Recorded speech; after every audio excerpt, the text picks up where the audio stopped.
The gun barrel felt cold against Lena's temple.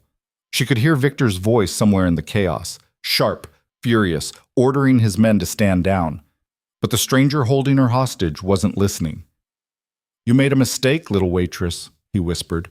"Flirting with the devil has consequences."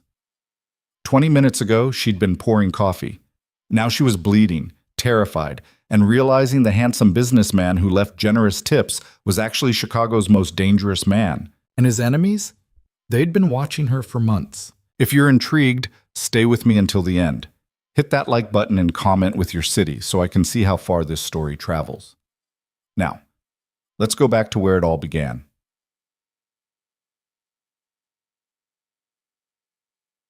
Lena Voss had worked at Rosie's Diner for 3 years, and in that time, she'd learned to read people the way some folks read newspapers. The truckers who wanted their coffee black and their conversation non-existent. The college kids who'd linger for hours over a single plate of fries, laptops open, pretending to study. The lonely regulars who came in just to hear another human voice. And then there was Victor Kane. He'd started showing up 6 months ago, always Tuesday and Thursday mornings. Always the same booth in the back corner. Always alone. The first thing Lena noticed was his suit, expensive in a way that didn't need labels. Charcoal gray, perfectly tailored, the kind of clothing that whispered money rather than shouting it. The second thing she noticed were his hands. Clean, manicured, but with scars across the knuckles that told a different story than the expensive watch on his wrist. "Coffee?" she'd asked that first morning, pot already tilted. "Please." His voice had been smooth, controlled. Not cold, exactly, but measured. Like every word cost something. She'd poured. He'd nodded thanks. That was it. But the second week, he'd looked up when she approached. "You always work mornings?" "Tuesday through Saturday, 6 to 2, she'd said. "Why, you writing a book about diner schedules?" The corner of his mouth had twitched. Almost a smile. "Just curious." Curiosity killed the cat. Good thing I'm not a cat. And somehow that had become their thing. The banter, the back and forth. Nothing serious, nothing that crossed any real lines, just the kind of harmless flirtation that made her shifts feel less like work. He never asked personal questions, never pushed. Just showed up, drank his coffee, sometimes ordered eggs over easy with wheat toast, and traded verbal jabs with her like they were playing a game only they understood. Lena knew better than to take it seriously. Guys like Victor, polished, confident, clearly wealthy, didn't actually want girls like her. She was 26, living in a cramped studio apartment in a neighborhood where gunshots occasionally interrupted her sleep, working for tips and dreaming about, maybe, someday, having enough money to take real art classes instead of watching YouTube tutorials on her cracked phone screen. But the attention was nice, harmless, safe. Until the morning, it wasn't. It was a Tuesday, early April, the kind of Chicago morning where winter hadn't quite let go and spring was still making excuses. The diner was mostly empty, just old Marty at the counter reading yesterday's sports section, and a couple of construction workers grabbing breakfast before their shift. Lena was refilling the coffee station when Victor walked in. Same suit, different tie. She grabbed the pot, ready with some quip about him being predictable, but something stopped her. His face was different, harder. The easy, almost playful expression he usually wore had been replaced with something that made the back of her neck prickle with instinctive warning. "Morning?" she said carefully, following him to his usual booth. "Rough night?" He didn't answer right away, just looked at her with those dark eyes that suddenly seemed less charming and more calculating. "Sit down, Lena." She blinked. "I'm working." "Sit down." The temperature in the room seemed to drop 10 degrees. Marty glanced up from his paper, sensing the shift in atmosphere even if he couldn't identify it. The construction workers went quiet mid-conversation. Lena slid into the booth opposite Victor, the coffee pot still in her hand like some ridiculous shield. "What's going on?" "You've been flirting with me for 6 months, he said. No preamble, no warmth. Her cheeks flushed. "I flirt with everyone. It's called being friendly. Gets better tips." "Do you know who I am?" The question landed like a physical thing. Lena set the coffee pot down on the table, her pulse starting to pick up speed.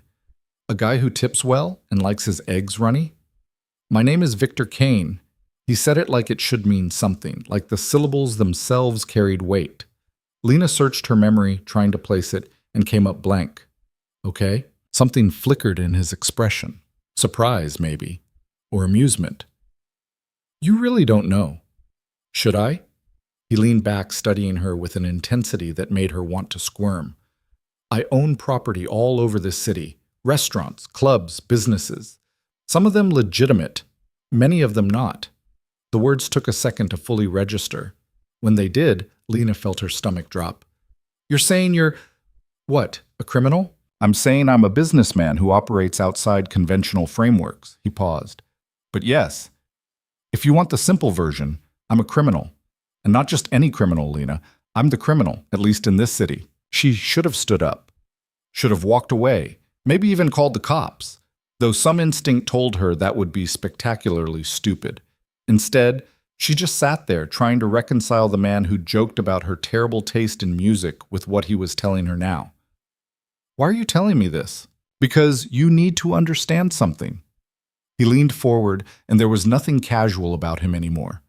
This was a different person entirely. Those little games we've been playing, that stops. Now. I wasn't… Yes, you were. And it was entertaining. Harmless, even. But things have changed. What things? He didn't answer directly. Instead, he pulled out his phone, tapped the screen a few times, and turned it toward her. The photo showed Lena leaving her apartment building 3 days ago, coffee in hand, hair still wet from the shower. The angle suggested someone had taken it from across the street. Her blood went cold. What the hell is this? There are people in this city who want to hurt me, Victor said, his voice flat. They've been looking for leverage. Weaknesses. And you, Lena Voss, have become a weakness. I'm a waitress. I'm nobody. You're the woman I've been visiting twice a week for 6 months, the woman I smile at, talk to. That makes you somebody, whether you want to be or not. Lena felt dizzy. This couldn't be real. Things like this didn't happen to people like her. So what? You came here to warn me? Tell me to quit my job and move to Cleveland or something? I came here to tell you that you're going to see more of me. A lot more. Because if my enemies think you matter to me, the only way to keep you safe is to make sure you actually do. That's insane. That's reality.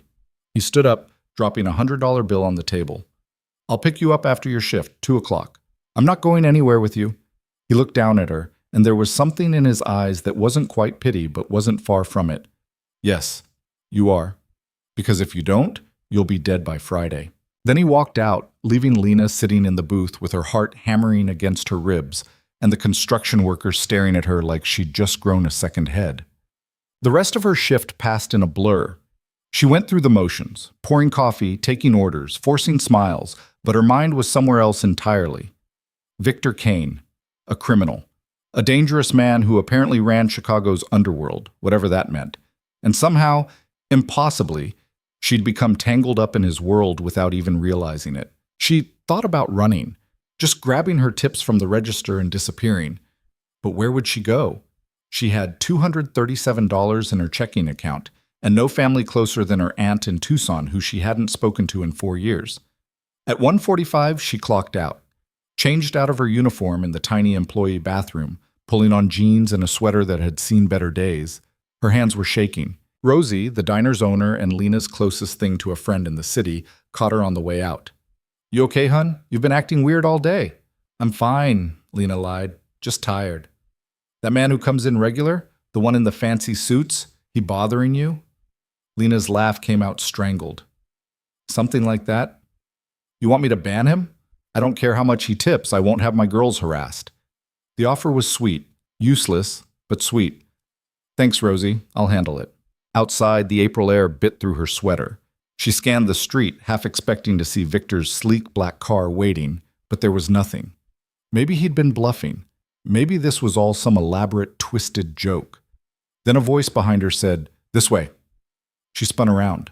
A man stood there, tall, built like he lived in a gym, wearing a suit that marked him as one of Victor's people.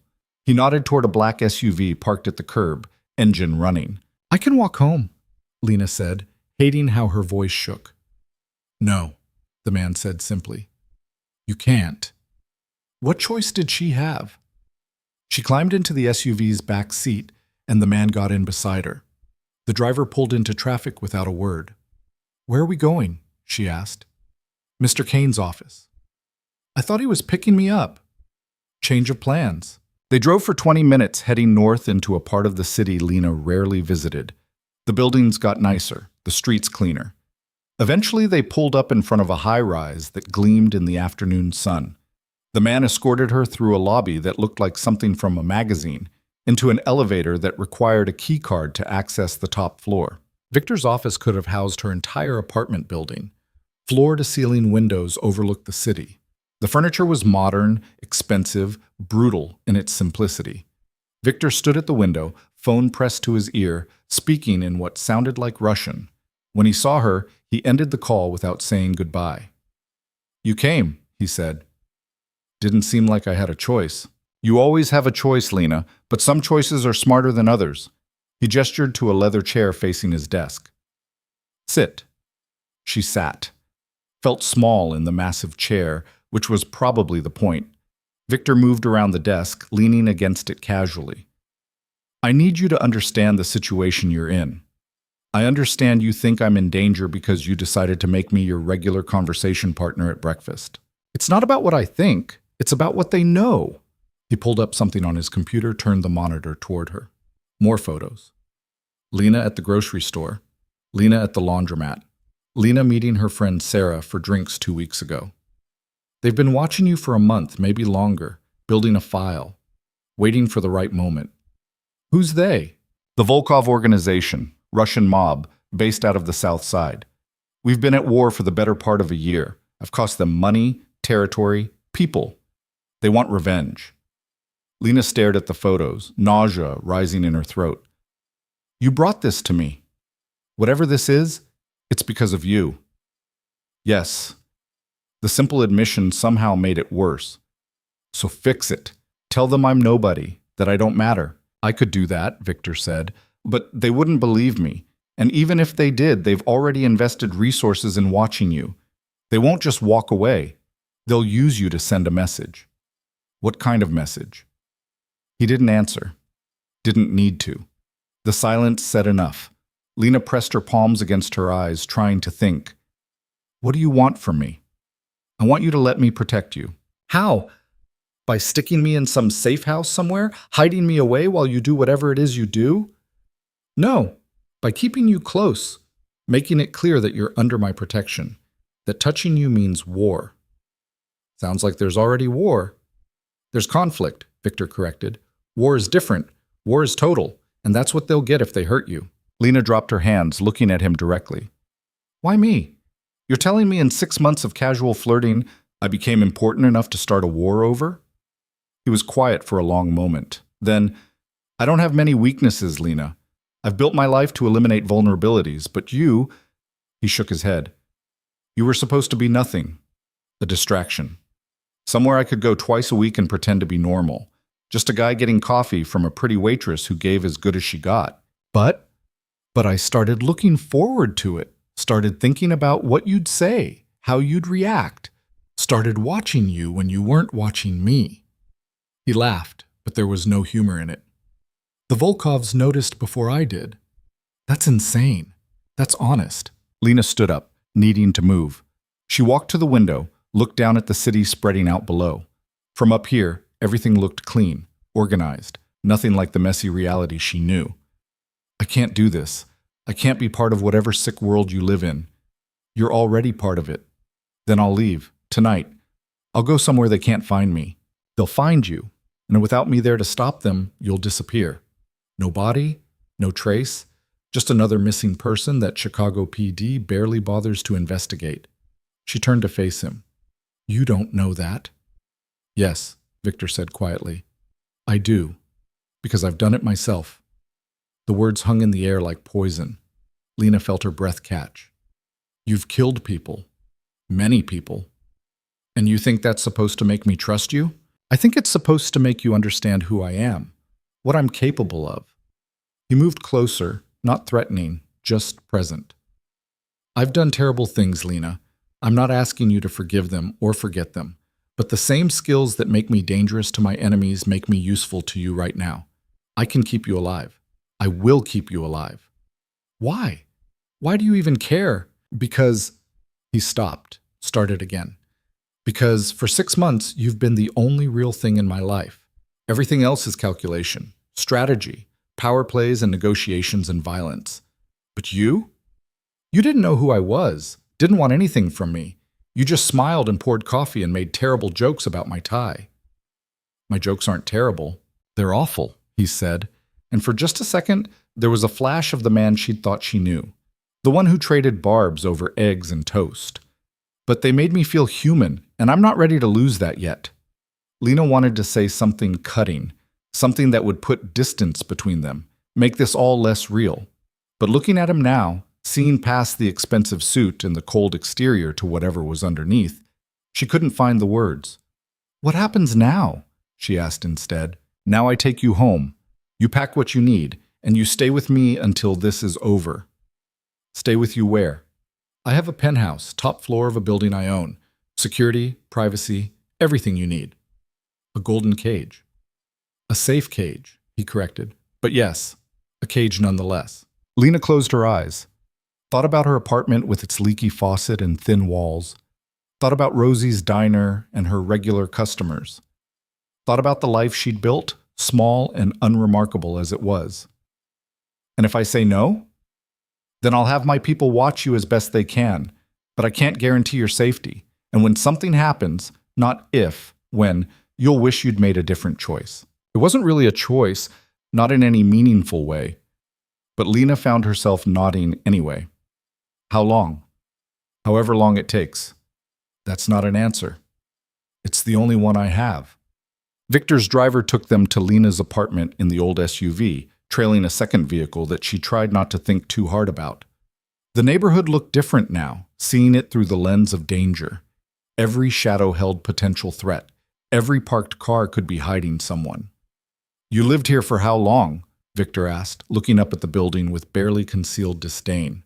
3 years? It's cheap. It's a death trap. Not everyone gets to live in penthouses, Lena said sharply. He didn't argue, just followed her up the 4 flights. The elevator had been broken since January, and waited while she unlocked her door. The apartment looked smaller with him in it, more pathetic. She saw it through his eyes, the secondhand furniture, the prints she'd bought at Target trying to make the walls less depressing, the art supplies stacked in one corner that represented dreams she couldn't quite afford to chase. I'll just be a minute, she said, moving toward the bedroom. Take your time. She grabbed a duffel bag from the closet and started throwing in clothes, jeans, sweaters, underwear, which felt weirdly intimate even though Victor wasn't watching, her toothbrush from the bathroom, the sketchbook she'd been working in, the charcoal pencils that had cost her half a week's tips. When she came back out, Victor was standing at her makeshift art corner, holding one of her drawings. It was a street scene from the neighborhood, old Mrs. Chen from downstairs feeding pigeons, morning light catching the broken glass in the alley. You did this? He asked. Yeah, it's nothing, just, it's good, really good. Something in his voice made her defensive. I'm not looking for compliments. Good, I'm not giving them. I'm stating fact. He set the drawing down carefully. You have real talent, Lena. Why are you wasting it slinging coffee? Because talent doesn't pay rent, and art classes cost money I don't have. He looked like he wanted to say something else, but the words were interrupted by a sound from outside. A crash, followed by shouting. Then an alarm started wailing, the building's fire alarm, ancient and ear-splitting. Victor's entire demeanor changed in an instant. The casual observer vanished, replaced by something cold and lethal. He pulled a gun from inside his jacket. When had he been carrying a gun? And moved to the window. Stay back, he ordered. Lena's heart was hammering. What's happening? Fire, ground floor, spreading fast. How do you know it's spreading? He didn't answer, just pulled out his phone and barked orders at whoever answered. Then he turned to her. We're leaving. Now. There's no time to... Leave everything. Move. She grabbed her duffel and followed him into the hallway. Smoke was already rising up the stairwell, thick and black. People were emerging from apartments, confused, scared. Old Mrs. Chen was shuffling toward the stairs, and Lena started toward her, but Victor grabbed her arm. My people will help her. You're with me. I can't just... You can. You will. He pulled her toward the fire escape at the end of the hall. The window was stuck, painted shut years ago, but Victor kicked it hard enough that the frame splintered. Cold air rushed in, along with the smell of gasoline. This wasn't an accident, Lena said, the realization hitting her like a fist. No. This was a message. Victor helped her through the window onto the metal platform. Below, the alley was filling with smoke. Above, the building stretched up another 2 floors. Can you climb? Yes, I think so. Don't think, do. They went up instead of down. Victor moved with the efficiency of someone who'd done this before, testing each handhold before trusting his weight to it.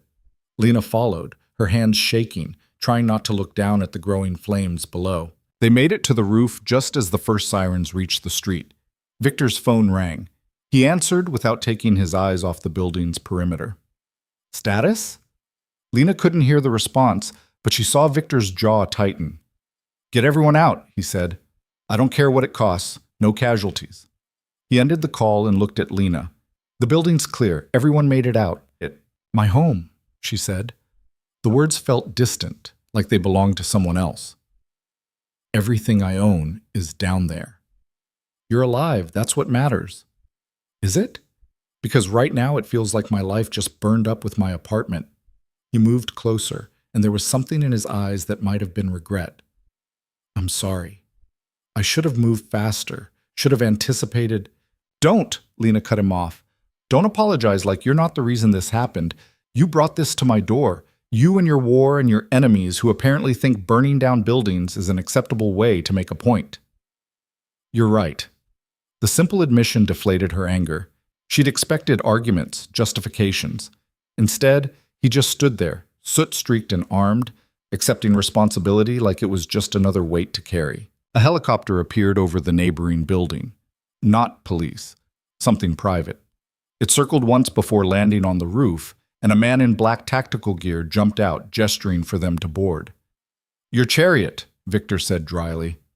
Lena stared at the helicopter, then back at the building below, flames now visible through multiple windows. Her building. Her life. Everything she'd worked for the last 3 years going up in smoke because she'd flirted with the wrong man. But Victor was right about one thing. She was alive. She climbed into the helicopter. The helicopter cut through Chicago's skyline as the sun dipped toward the horizon, painting the sky in shades of orange and red that reminded Lena too much of the flames she'd just escaped. She pressed her forehead against the cold window, watching her neighborhood shrink below. Fire trucks surrounded her building now, their lights flashing uselessly. Too late to save anything that mattered. Victor sat across from her, phone pressed to his ear, speaking in rapid-fire Russian again. His voice was hard, clipped, each word landing like a hammer. When he finally ended the call, the silence in the cabin felt heavy enough to crush. They got everyone out, he said. Mrs. Chen, the family on the 3rd floor. Everyone. Minor smoke inhalation for a couple people, but no serious injuries. Lena didn't look at him. That's supposed to make me feel better? It's supposed to be the truth. The truth is my entire life just burned to the ground because you decided I was worth protecting. The truth, Victor said, his voice dropping lower, is that your life was already in danger the moment the Volkovs identified you as a potential target. The fire just made it visible. She finally turned to face him. His suit was ruined, streaked with soot and ash. There was a cut above his left eyebrow that he hadn't bothered to acknowledge. Blood dried at the temple. He looked dangerous and exhausted in equal measure. How long were you planning to keep this from me? She asked. That I was being watched, that I was in danger. I wasn't keeping it from you. I found out this morning. Bullshit. You said they'd been watching me for a month. They had. I discovered it this morning. He leaned forward, elbows on his knees. I have people who monitor threats against my organization. They flagged the surveillance 3 hours before I showed up at the diner. I came to warn you immediately.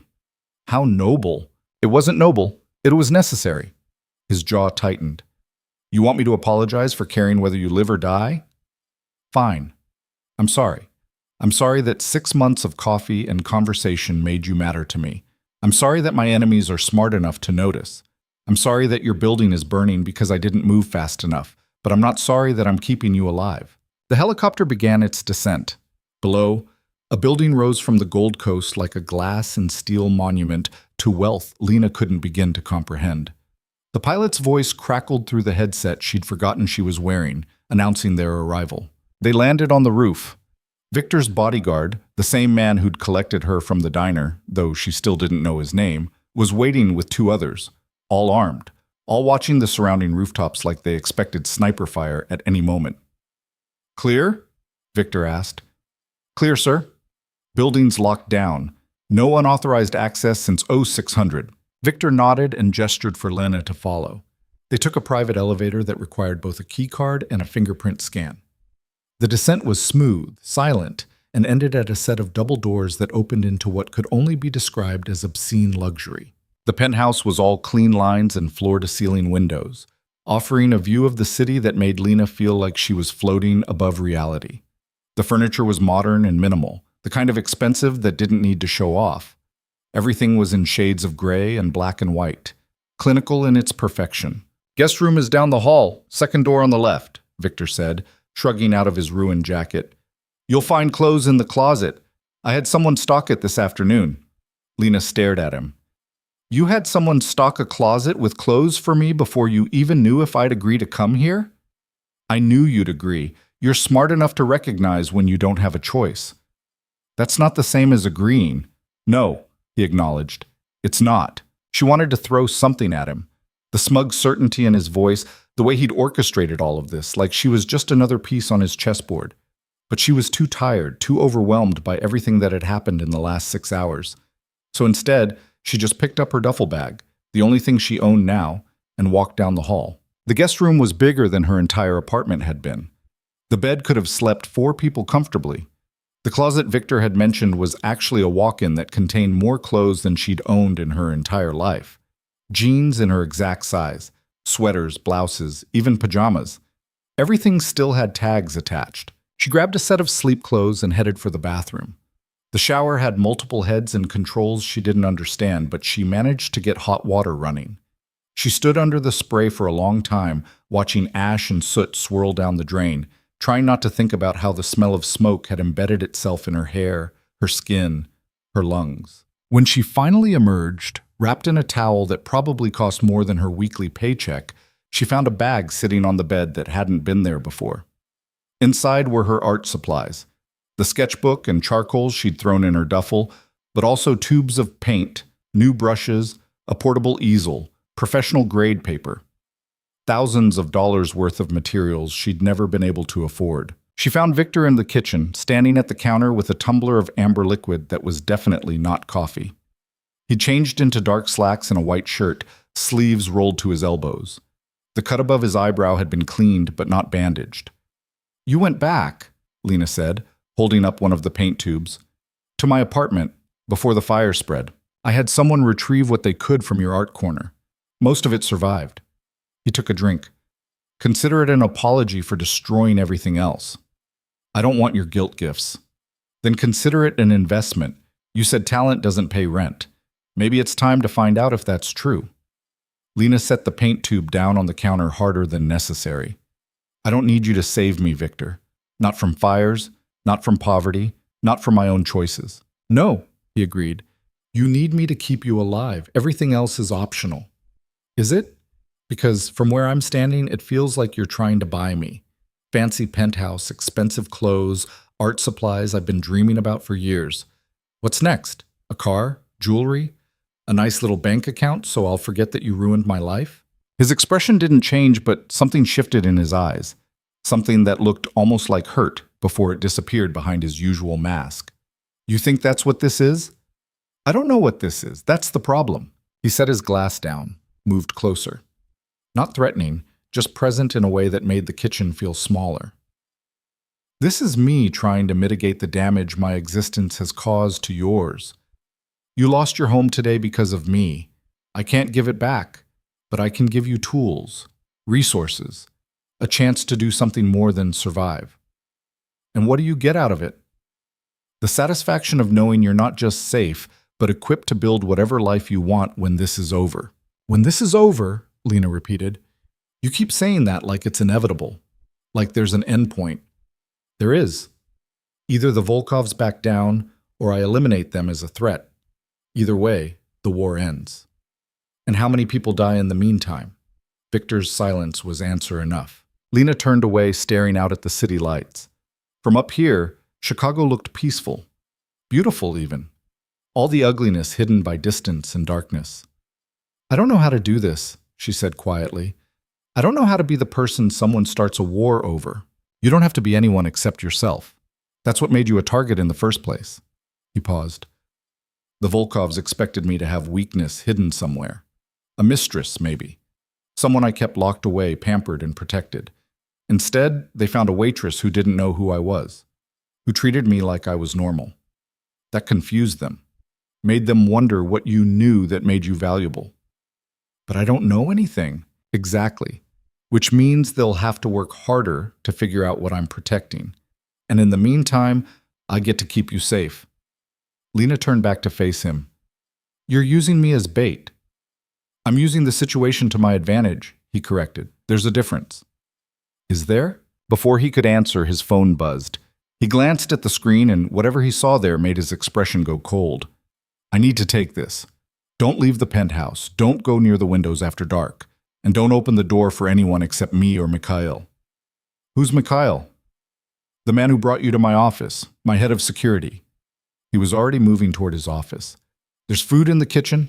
Help yourself to anything. Then he was gone, and Lena was alone in a penthouse that cost more per month than she'd earned in a year, wearing borrowed clothes, surrounded by guilt gifts, trying to figure out how her life had gone from ordinary to insane in less than 12 hours. She raided the kitchen out of spite more than hunger, found imported cheese and crackers that probably cost more than her grocery budget, ate them standing at the counter, washing them down with water from the tap because she refused to open the bottle of wine she'd spotted in the fridge.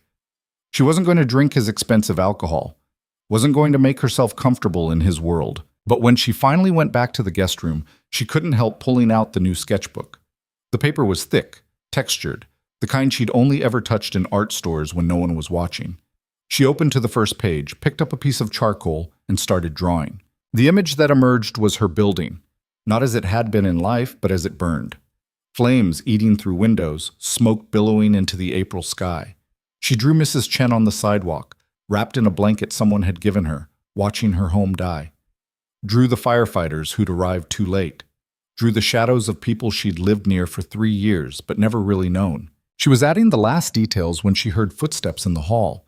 Victor appeared in the doorway, jacket back on, keys in hand. I need to go out, he said. Mikhail will be here. You'll be safe. Where are you going? To have a conversation with some people who need reminding of the rules. The way he said it made Lena's stomach tighten. Victor, don't. He cut her off. Don't ask me not to do what needs to be done. You don't want that responsibility. And you do? I've been carrying it for 10 years. What's one more night? He glanced at her sketchbook, at the drawing of the burning building. Something flickered across his face. You're angry. I'm furious. Good. Angry people fight back. Scared people just hide and hope. He turned to leave, then paused. I meant what I said earlier, about your talent. When this is over, you should do something with it. Something real. Like what? Draw pretty pictures for your office? Like whatever the hell you want. You're good enough that you get to choose. Then he was gone again, and Lena was left staring at her drawing, at the evidence of destruction rendered in charcoal and fury, wondering what it said about her that she'd drawn it at all. She didn't see Victor again that night. Mikhail appeared around 10, did a sweep of the penthouse, and positioned himself in the living room with a laptop and what looked like a substantial weapons cache. He didn't speak to her, and she didn't speak to him. Just went back to her borrowed room and lay in the expensive bed, staring at the ceiling, trying to sleep and failing. Somewhere around 3 in the morning, she heard the elevator doors open. Footsteps, quiet conversation in Russian, then silence. She got up, crept to her door, and opened it just enough to see into the living room. Victor was back. His jacket was gone again, his white shirt no longer white. There was blood on his hands. Not his own, she thought, though she couldn't be sure. Mikhail was speaking to him in low, urgent tones, gesturing toward something Lena couldn't see. Victor's response was brief. Mikhail nodded and disappeared toward the kitchen. Victor just stood there for a moment, alone in his pristine penthouse, covered in evidence of violence Lena could only imagine. Then he looked up, directly at her door, and she realized he'd known she was watching the entire time. Their eyes met across the distance. She should have looked away, should have closed the door and pretended she'd never seen. Instead, she just stood there, holding his gaze, watching him watch her. Finally, he was the one who looked away. He headed toward what she assumed was his bedroom, and she heard the sound of a door closing, water running. She went back to bed but didn't sleep, just lay there listening to the sounds of the penthouse settling around her, wondering what kind of conversation required that much blood. Morning came too early. Lena woke to sunlight streaming through windows she'd forgotten to cover, her body stiff from tension she hadn't been able to release. She found coffee already made in the kitchen, along with a note in angular handwriting. Had to handle some things. Back by noon. Emma's here if you need anything. She poured coffee into a mug that probably cost more than her security deposit had, carried it to the windows, and looked out at the city. From up here she could see the south side. Could probably see the neighborhood where her building had been, though she didn't let herself look for the smoke. Her phone buzzed. She'd forgotten she still had it, forgotten it had survived in her duffel bag. The screen showed 17 missed calls from Rosie, 6 from Sarah, and a string of texts that ranged from concerned to panicked. She called Rosie first. "Lena, thank Christ. I've been trying to reach you since last night. Are you okay? I heard about the fire, saw it on the news. Your building was—" "I'm fine," Lena interrupted. "I got out. Everyone got out. Where are you now? Do you need a place to stay? You can crash at my place. It's not much, but I'm staying with a friend. I'm safe, Rosie, I promise." "What friend? You never mentioned—" "It's complicated. I'll explain when I can, but I'm okay." "Really?" Rosie didn't sound convinced, but she let it drop. "You need anything? You call me. Anytime, day or night. You understand?"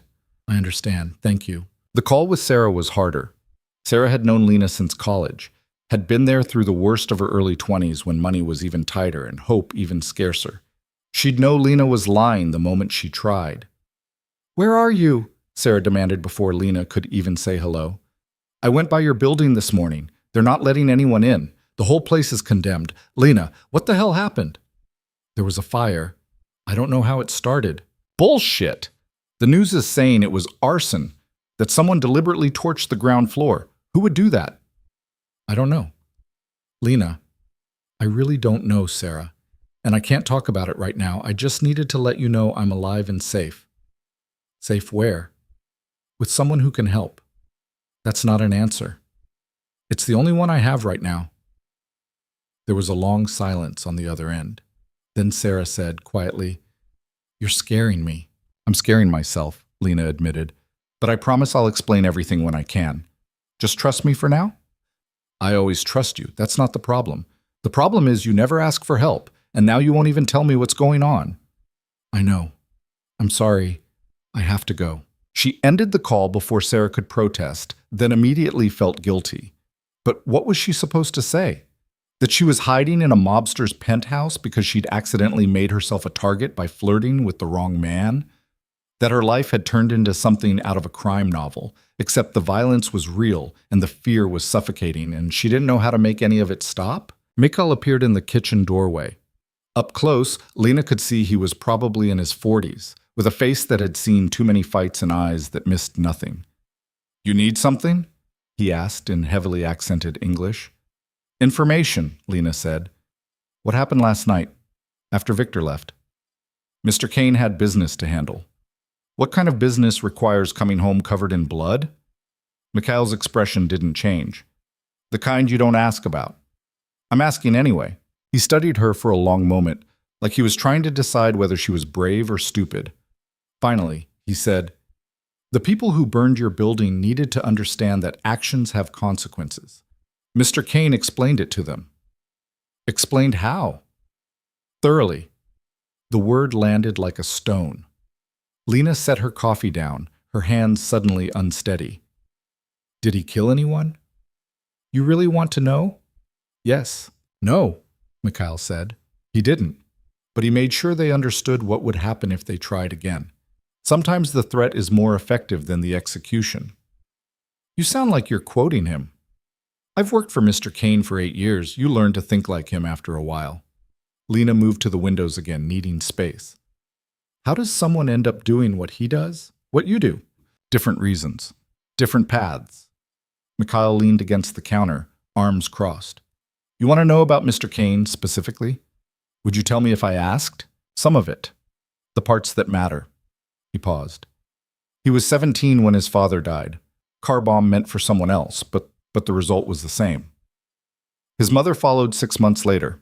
Heart attack, officially, but everyone knew it was grief. Victor inherited his father's debts, his father's enemies, and his father's territory. Most people expected him to fold, sell everything, run, maybe end up dead in an alley before his 18th birthday. But he didn't. No, he learned fast, studied the people his father had dealt with, figured out their weaknesses, their patterns. By the time he was 20, he'd consolidated power in ways his father never managed. By 25, he controlled more of the city than anyone since the Prohibition era. Mikhail's voice held something that might have been respect. He's not a good man, Miss Voss, but he's a smart one, and he takes care of the people under his protection. Is that what I am now? Under his protection? You're more than that. You're the first person he's brought here in the 8 years I've known him, the first one he's let see where he lives, how he lives. That means something. It means I'm leverage, Lena said bitterly. If that's all you were, he would have stashed you in a safe house on the outskirts of the city. Instead, he brought you to the most secure location he owns and gave you access to his private space. That's not how you treat leverage. That's how you treat someone who matters. The elevator doors opened before Lena could respond. Victor stepped out, looking substantially better than he had the night before. Clean suit, no blood, though there were shadows under his eyes that suggested he hadn't slept any better than she had. Mikhail, he said by way of greeting. Status? All quiet. No movements on the Volkov side since last night. Good. Keep monitoring. Victor's gaze shifted to Lena. We need to talk. Mikhail took that as his cue to disappear. Lena stayed by the windows, maintaining distance. About what? About what happens next? Victor moved to the kitchen, poured himself coffee with the efficiency of routine. The conversation I had last night bought us time, but not much. Maybe a week before they regroup and try something else. What kind of something else? Nothing as crude as another fire. They know I'll be expecting it now. He took a drink, grimaced like the coffee offended him. They'll try something subtle, indirect, maybe go after someone you care about to draw you out. Lena's blood went cold. Sarah, my friend Sarah. Already being watched, discreetly. She won't notice, and neither will anyone planning to use her. You can't just put surveillance on my friends without asking. I can, Victor said calmly. And I did. Because keeping you safe means keeping the people you care about safe. Otherwise, you'll do something stupid like leave here to protect them, and then we're all in a worse position. He wasn't wrong, which made it more infuriating. What else? Rosie, your boss, she's being watched too. Same with the regular customers at the diner who might notice you're missing. He set his coffee down.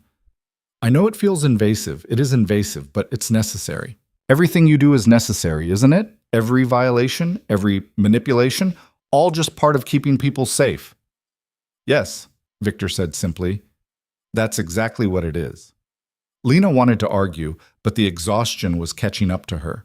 The adrenaline from the fire had burned off, leaving only the reality of her situation. She was trapped in a penthouse with a man who killed people as part of his business model, dependent on his protection, surrounded by luxury that felt like a cage. I need air, she said. I need to get out of here. Not possible. I'm not asking for permission. Then I'm denying a demand. Victor's voice hardened. The only reason you're alive right now is because you're here, in the most secure location I control. The moment you step outside, you become a target again. So what? I'm just supposed to stay locked in here indefinitely? Until I resolve the situation? Yes. Lena laughed, but there was no humor in it. You know what the worst part is? I actually believed you when you said I had a choice. When you said I could leave if I wanted to. But that was a lie, wasn't it? I never had a choice. Victor was quiet for a long moment. Then he said, You're right. You don't have a choice about being here, but you do have a choice about how you spend the time. You can be angry and miserable, or you can use the resources I'm offering and do something productive with them. Like what? Paint pretty pictures while people die because of me? Like create something that matters. Like prove you're more than just a victim of circumstances you didn't choose. He moved closer, and there was something in his eyes that looked almost like vulnerability. I've spent 10 years building an empire out of violence and fear. You have a chance to build something better. Don't waste it being bitter. That's rich coming from you. Who better to understand wasted potential?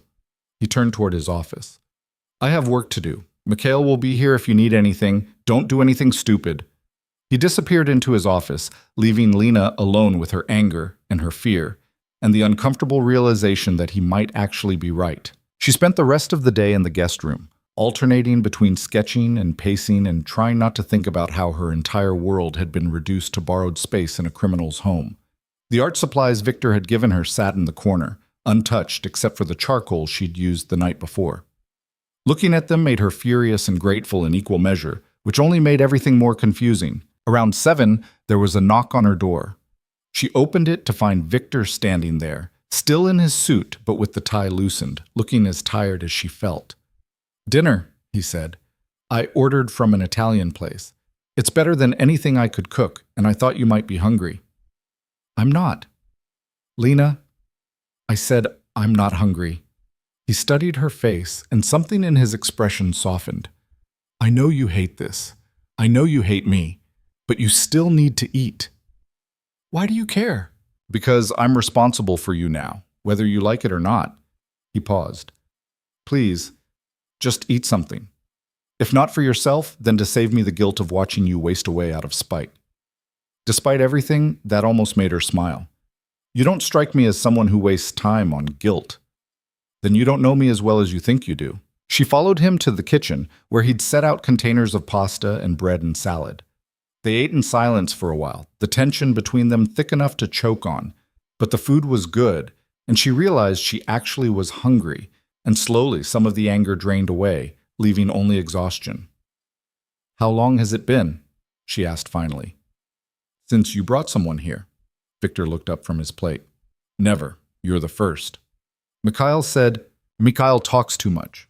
But there was no heat in it. "I bought this place 5 years ago. It was supposed to be neutral ground. Somewhere I could go and not have to be who I am everywhere else in this city. Bringing someone here defeats the purpose." "Then why did you bring me?" "Because everywhere else felt too much like hiding you. And I didn't want you to feel hidden." The answer caught her off guard. She set her fork down, studying him across the table. "I don't understand you." "Good. That makes 2 of us." Despite everything, Lena felt something shift. Not forgiveness, she wasn't ready for that. But maybe the beginning of understanding, or at least the acknowledgement that the situation was more complicated than she'd wanted to believe. "Tell me something," she said. "If you could go back before all of this started, would you still come to the diner?" Victor was quiet for a long time, then, "Yes, every time, even knowing where it would lead." "Why?" "Because for 6 months, twice a week, I got to be normal.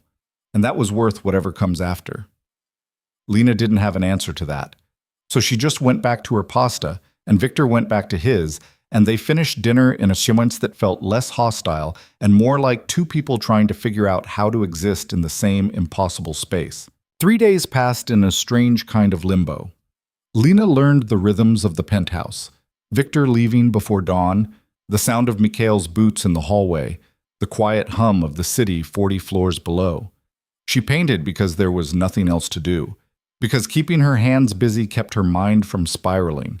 The canvases piled up in the corner of the guest room, each one darker than the last. Victor kept his distance mostly, appearing for meals like some kind of ghost, who only materialized when food was involved. They didn't talk much. What was there to say? But on the 4th morning, Lena woke to find him in the kitchen at 6 a.m., still in yesterday's clothes, staring at a laptop screen with an intensity that made her pause in the doorway. "You sleep at all?" she asked. He didn't look up. "Sleep's optional. That's not how biology works. Tell that to the Volkovs." He finally lifted his gaze, and Lena could see the exhaustion etched into every line of his face. "They hit one of my shipments last night, took out 3 of my men." The casual way he said it made her stomach turn. "Dead?" "2 in the hospital. One went home with a concussion and a story he'll be telling for years." Victor closed the laptop. Could have been worse. They were sending a message, not trying to start a bloodbath. What message? That they're not backing down. He stood, moved to the coffee maker. I miscalculated. Thought the warning I gave them would buy us more time, but they're more desperate than I realized. Lena moved into the kitchen, drawn by something she couldn't name. Curiosity, maybe.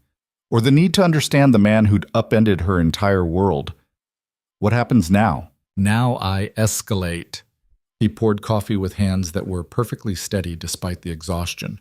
They want war? They'll get it, but on my terms. More people are going to die. Yes.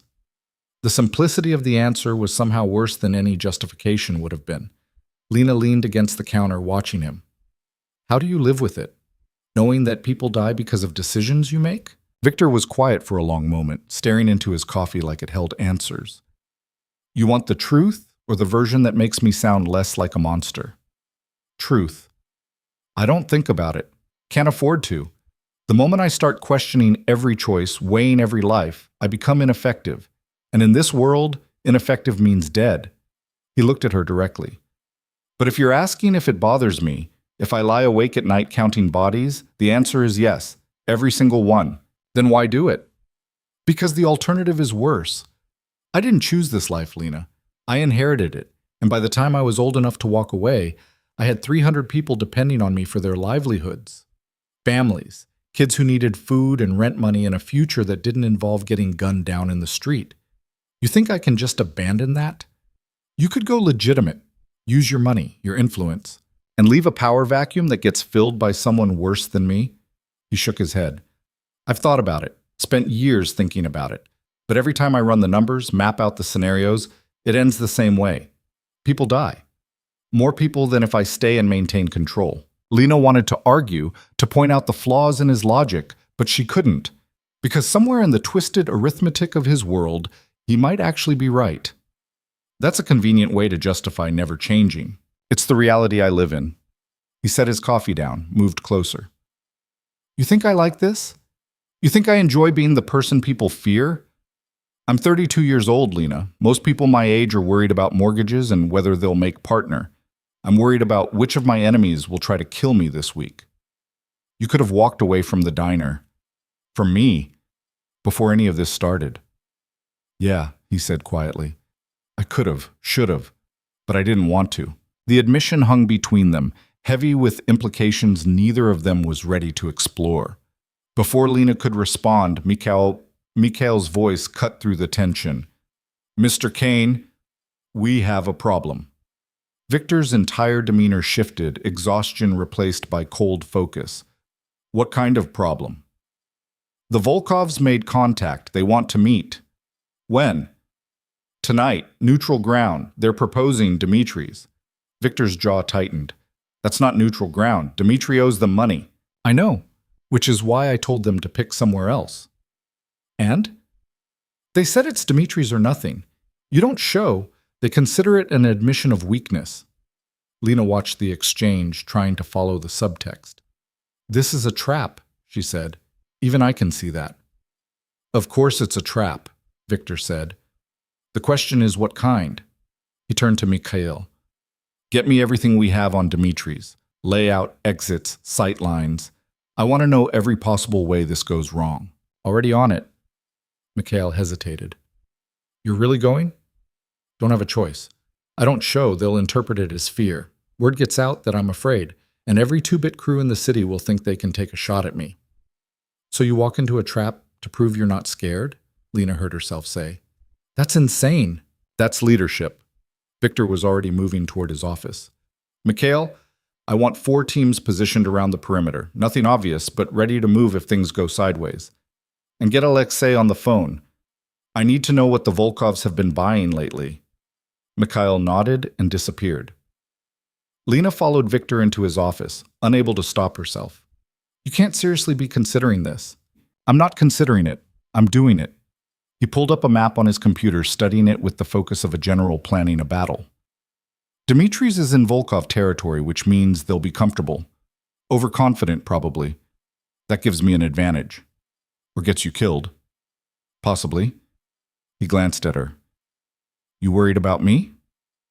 I'm worried about what happens to me if you die. Don't pretend this is about sentiment." But something in his expression suggested he didn't quite believe her. And the worst part was that Lena wasn't sure she believed herself either. Somewhere in the last 4 days, the lines had started blurring. Victor wasn't just the dangerous man who destroyed her life anymore. He was also the person who'd saved her art supplies from a burning building, who brought her dinner when she forgot to eat, who looked at her paintings like they mattered. "I'll be fine," he said, turning back to the map. "I've walked into worse situations and walked back out. Name one."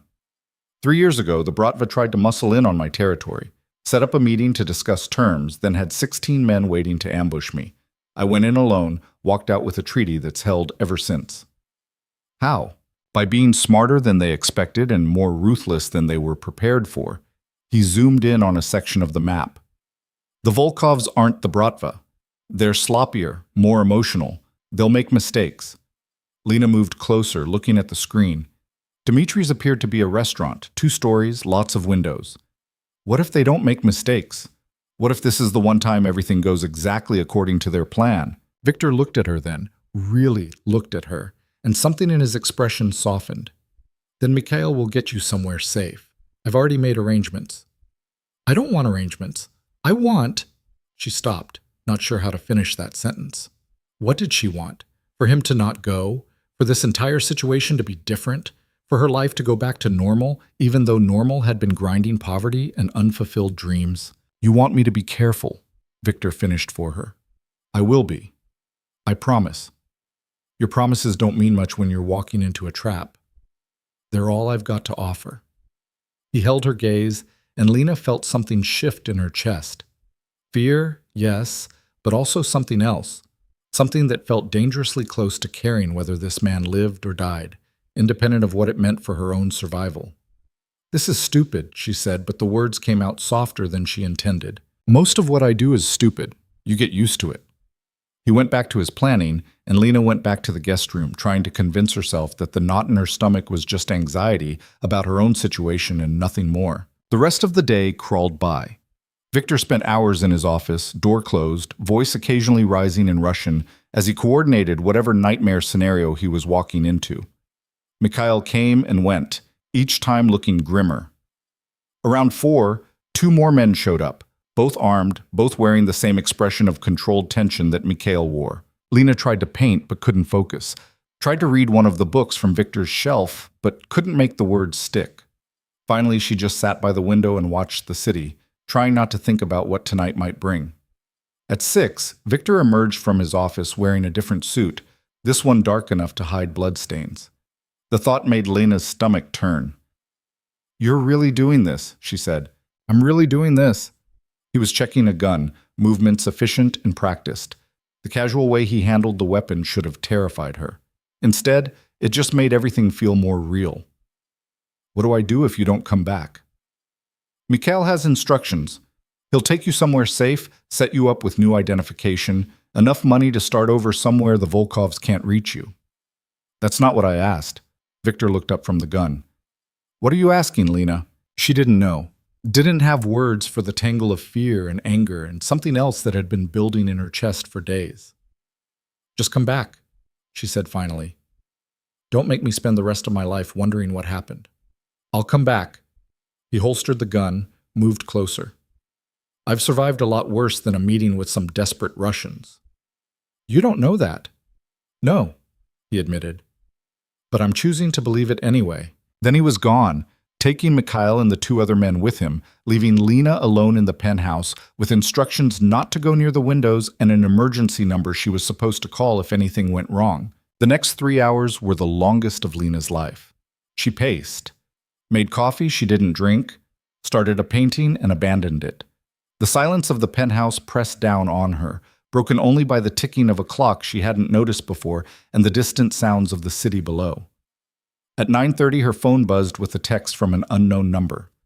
"Things got complicated. Stay inside. Don't open the door for anyone." The message should have been reassuring. At least he was alive to send it. But the word complicated covered a lot of territory, none of it good. At 10:15, she heard the elevator. Her heart jumped, but she forced herself to wait, to not rush out like some worried girlfriend in a bad movie. She wasn't that. didn't want to be that. But when Victor walked into the living room, she was there anyway. He was bleeding. Not badly, a cut above his left eye, another on his cheekbone, but enough that her stomach dropped. His suit jacket was gone, his shirt torn at the shoulder, but he was walking, talking into his phone in rapid Russian, and most importantly, alive. He saw her and ended the call. "You're bleeding," Lena said, because stating the obvious seemed safer than any of the other things she wanted to say. "It's not mine, mostly." He moved past her toward the bathroom. "I need to clean up." "What happened?" "Later. Right now I need to make sure none of this is serious." Lena followed him into the bathroom, watching as he stripped off his shirt and examined the damage in the mirror. There were bruises blooming across his ribs, a nasty scrape on his shoulder, and the cuts on his face that were still bleeding sluggishly. "You said you'd be careful," she said. "I was. You should see the other guys." He started cleaning the facial cuts with efficiency that suggested he'd done this many times before. "The meeting was going fine until it wasn't. They tried to take me in the parking lot on the way out. 4 men, maybe 5. Hard to count when you're busy not dying." "And you fought them off alone?" Mikhail was there. The others provided cover fire from their positions. He winced as antiseptic hit the cut. "We got out. They didn't." The casual way he said it made Lena's blood run cold. "You killed them." "They were trying to kill me. I returned the favor."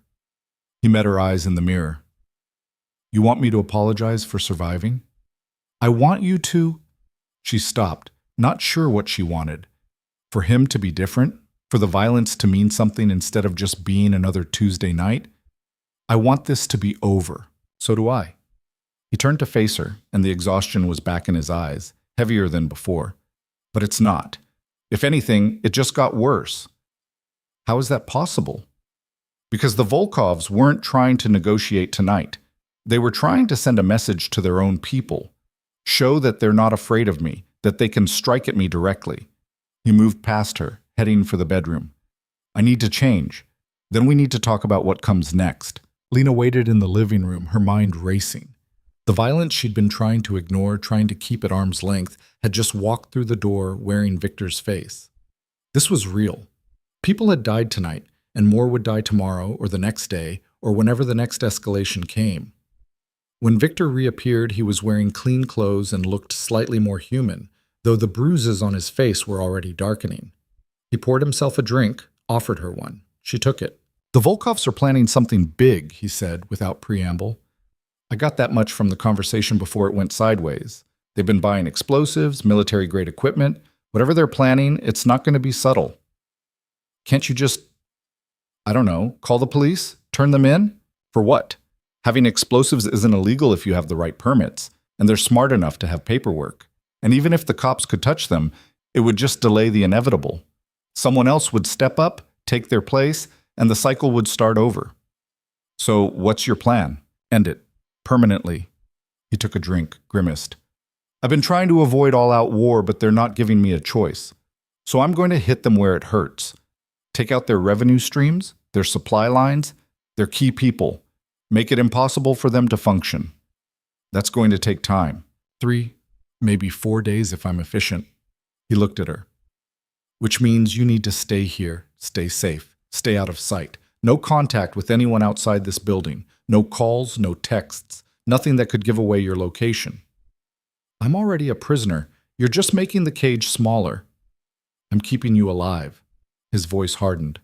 "After tonight, the Volkovs know I'm not backing down. That means they'll get desperate, and desperate people do desperate things." Before Lena could respond, the lights went out. The transition from bright to black was instant and absolute, the kind of darkness that came from a total power failure. Victor was moving before Lena could even process what was happening, his hand finding her arm in the darkness. "Don't move," he said quietly. "Don't make a sound." Her heart was hammering so hard she thought he must be able to hear it. "What's happening?" "Either a building-wide outage or someone cut the power. Given the timing, I'm betting on the latter." "They found us?" "They found something, whether it's us specifically or just the building." He stopped. In the silence, Lena heard it too. A faint sound like metal on metal coming from somewhere above them. "The roof," Victor breathed. "They're coming through the roof." He pulled her toward what she thought was the bedroom, moving with the confidence of someone who knew every inch of the space, even in total darkness. She heard a door open, felt herself being pushed into a smaller space. "Stay here," Victor said. "Don't come out unless I tell you to, or unless you hear silence for more than 10 minutes. If that happens, use the emergency exit behind the panel on the left wall.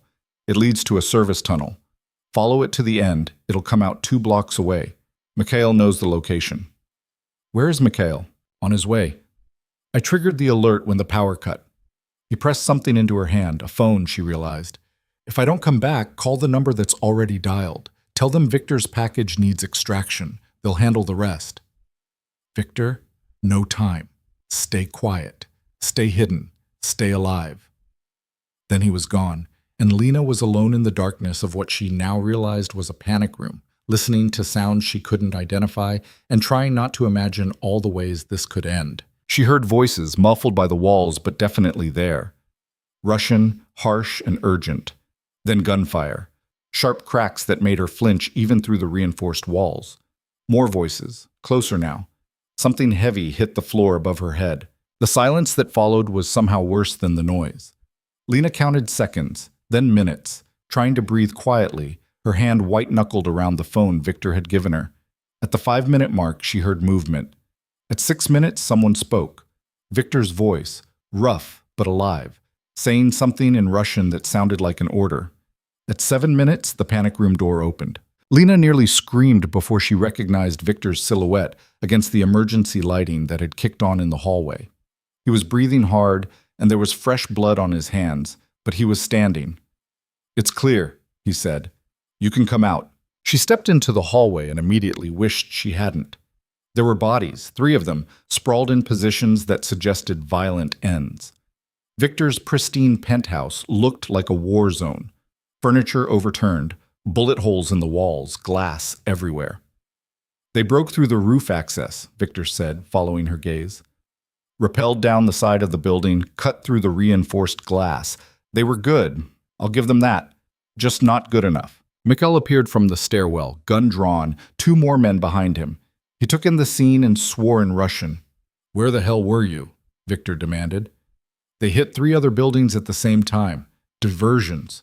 By the time we figured out which one was real," he stopped. "Are you hurt?" "Nothing serious. The package is secure."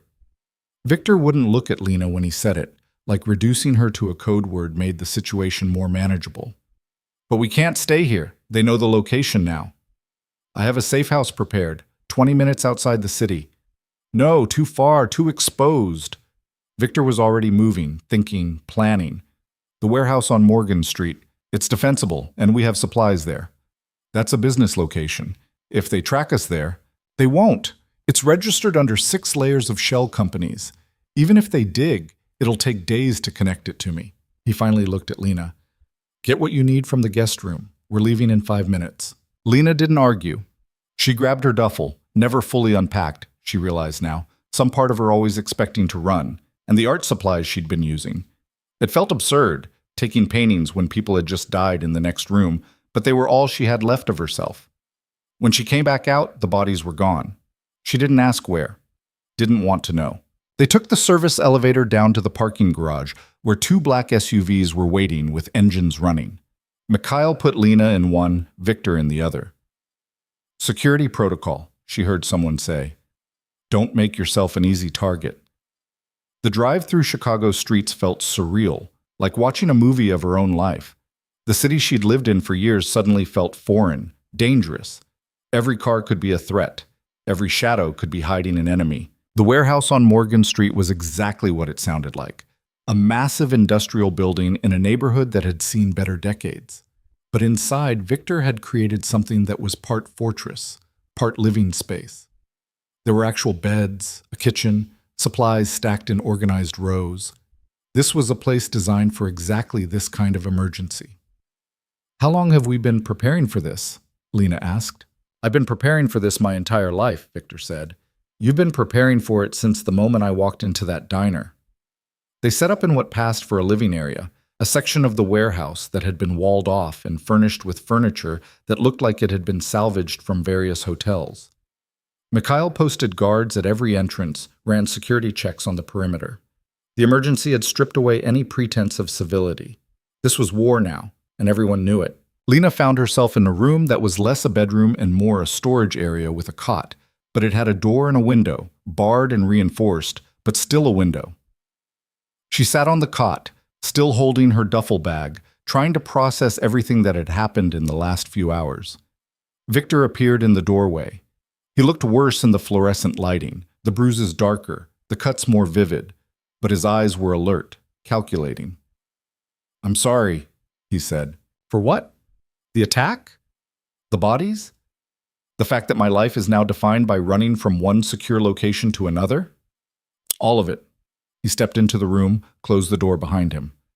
"I thought I could control this. Thought I could keep you safe while I handled the Volkovs. I was wrong.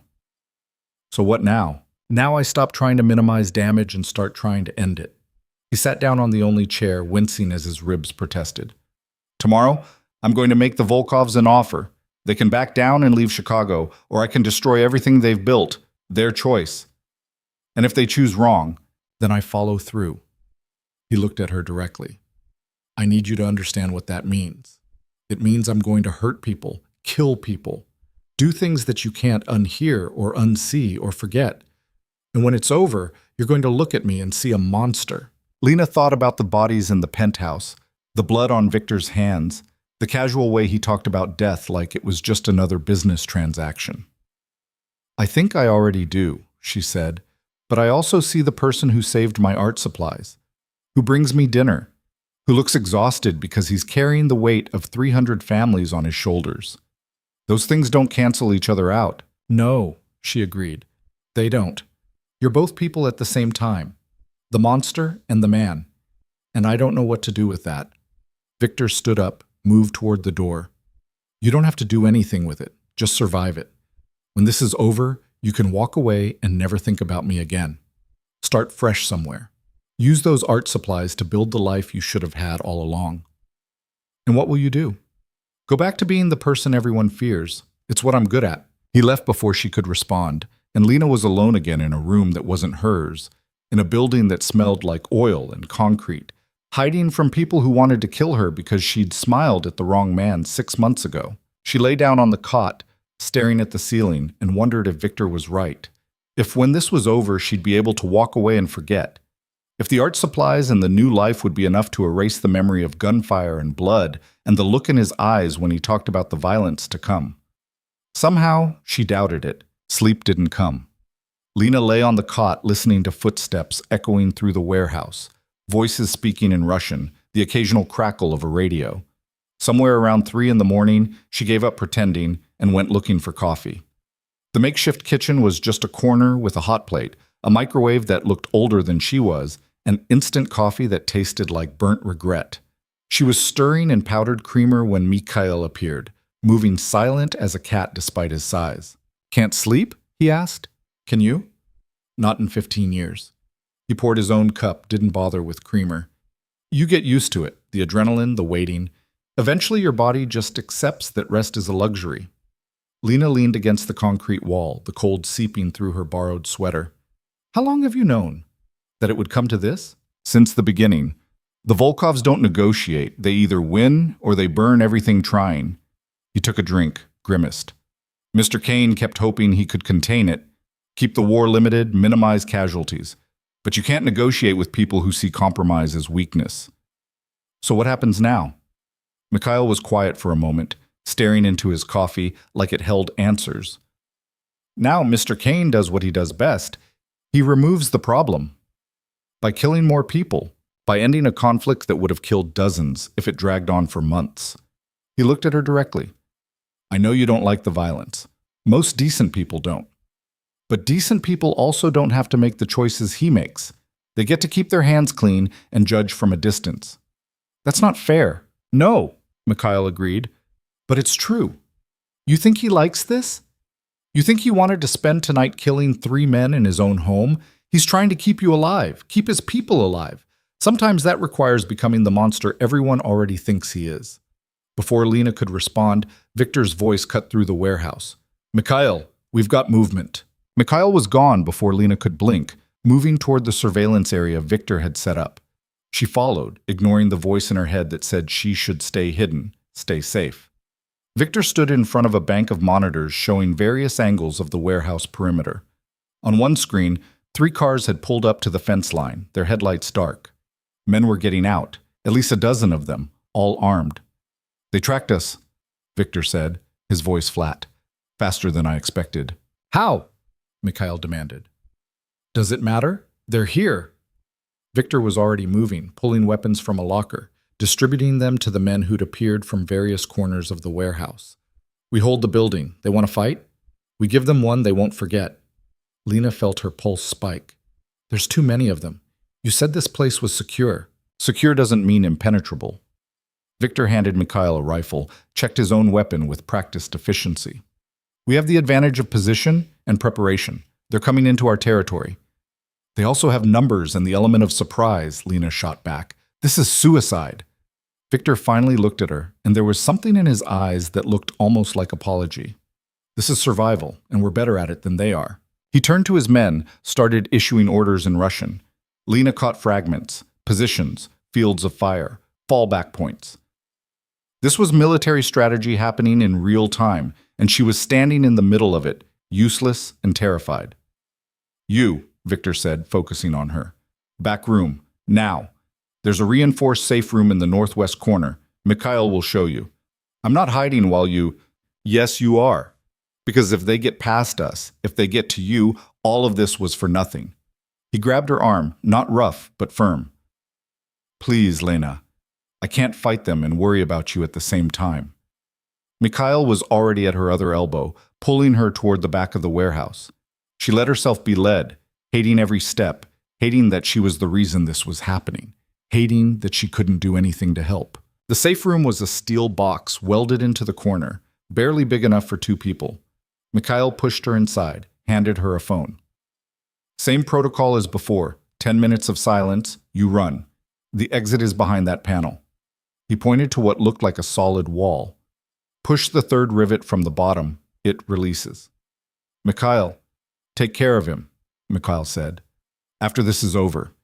He's going to need someone who sees him as more than just the monster." Then he was gone, sealing her in the steel box with nothing but a phone and her racing thoughts. The first gunshots came 30 seconds later. Even through the reinforced walls, the sound was deafening. Sharp cracks that made Lena flinch, followed by the deeper boom of something heavier. She pressed her hands over her ears, trying to block it out, but it was everywhere, surrounding her, drowning her in evidence of violence she couldn't see. The firefight lasted 4 minutes that felt like hours. Lena counted shots until she lost track, counted seconds until they blurred together. Then, suddenly, silence. She held her breath, waiting. 1 minute, 2, 3. At 4 minutes, she heard voices. Russian, angry, getting closer. Her hand found the phone, fingers hovering over the call button. Victor had said 10 minutes, but these voices didn't sound like his men. At 5 minutes, someone was right outside the safe room. She heard metal scraping metal, someone testing the door. Her heart hammered so hard she thought they must be able to hear it through the steel. Then a voice, sharp and commanding, "Get away from there! Now!" Victor. Alive. Lena sagged against the wall, relief flooding through her so hard it made her dizzy. The door opened. Victor stood there, blood on his face from a cut above his eye, his shirt torn, but standing. Behind him, Mikhail and 3 others. No sign of the Volkov men. "It's over," Victor said. "You can come out." Lena stepped into the warehouse and immediately regretted it. There were bodies, more than before, scattered across the floor in positions that told stories she didn't want to read. Bullet holes pocked the walls. The smell of gunpowder hung in the air, acrid and choking. "How many?" she asked. "They brought 12. We brought 4 down before they got inside. The rest—" Victor stopped. "It doesn't matter. They're gone. We're not." "Any of ours hurt?"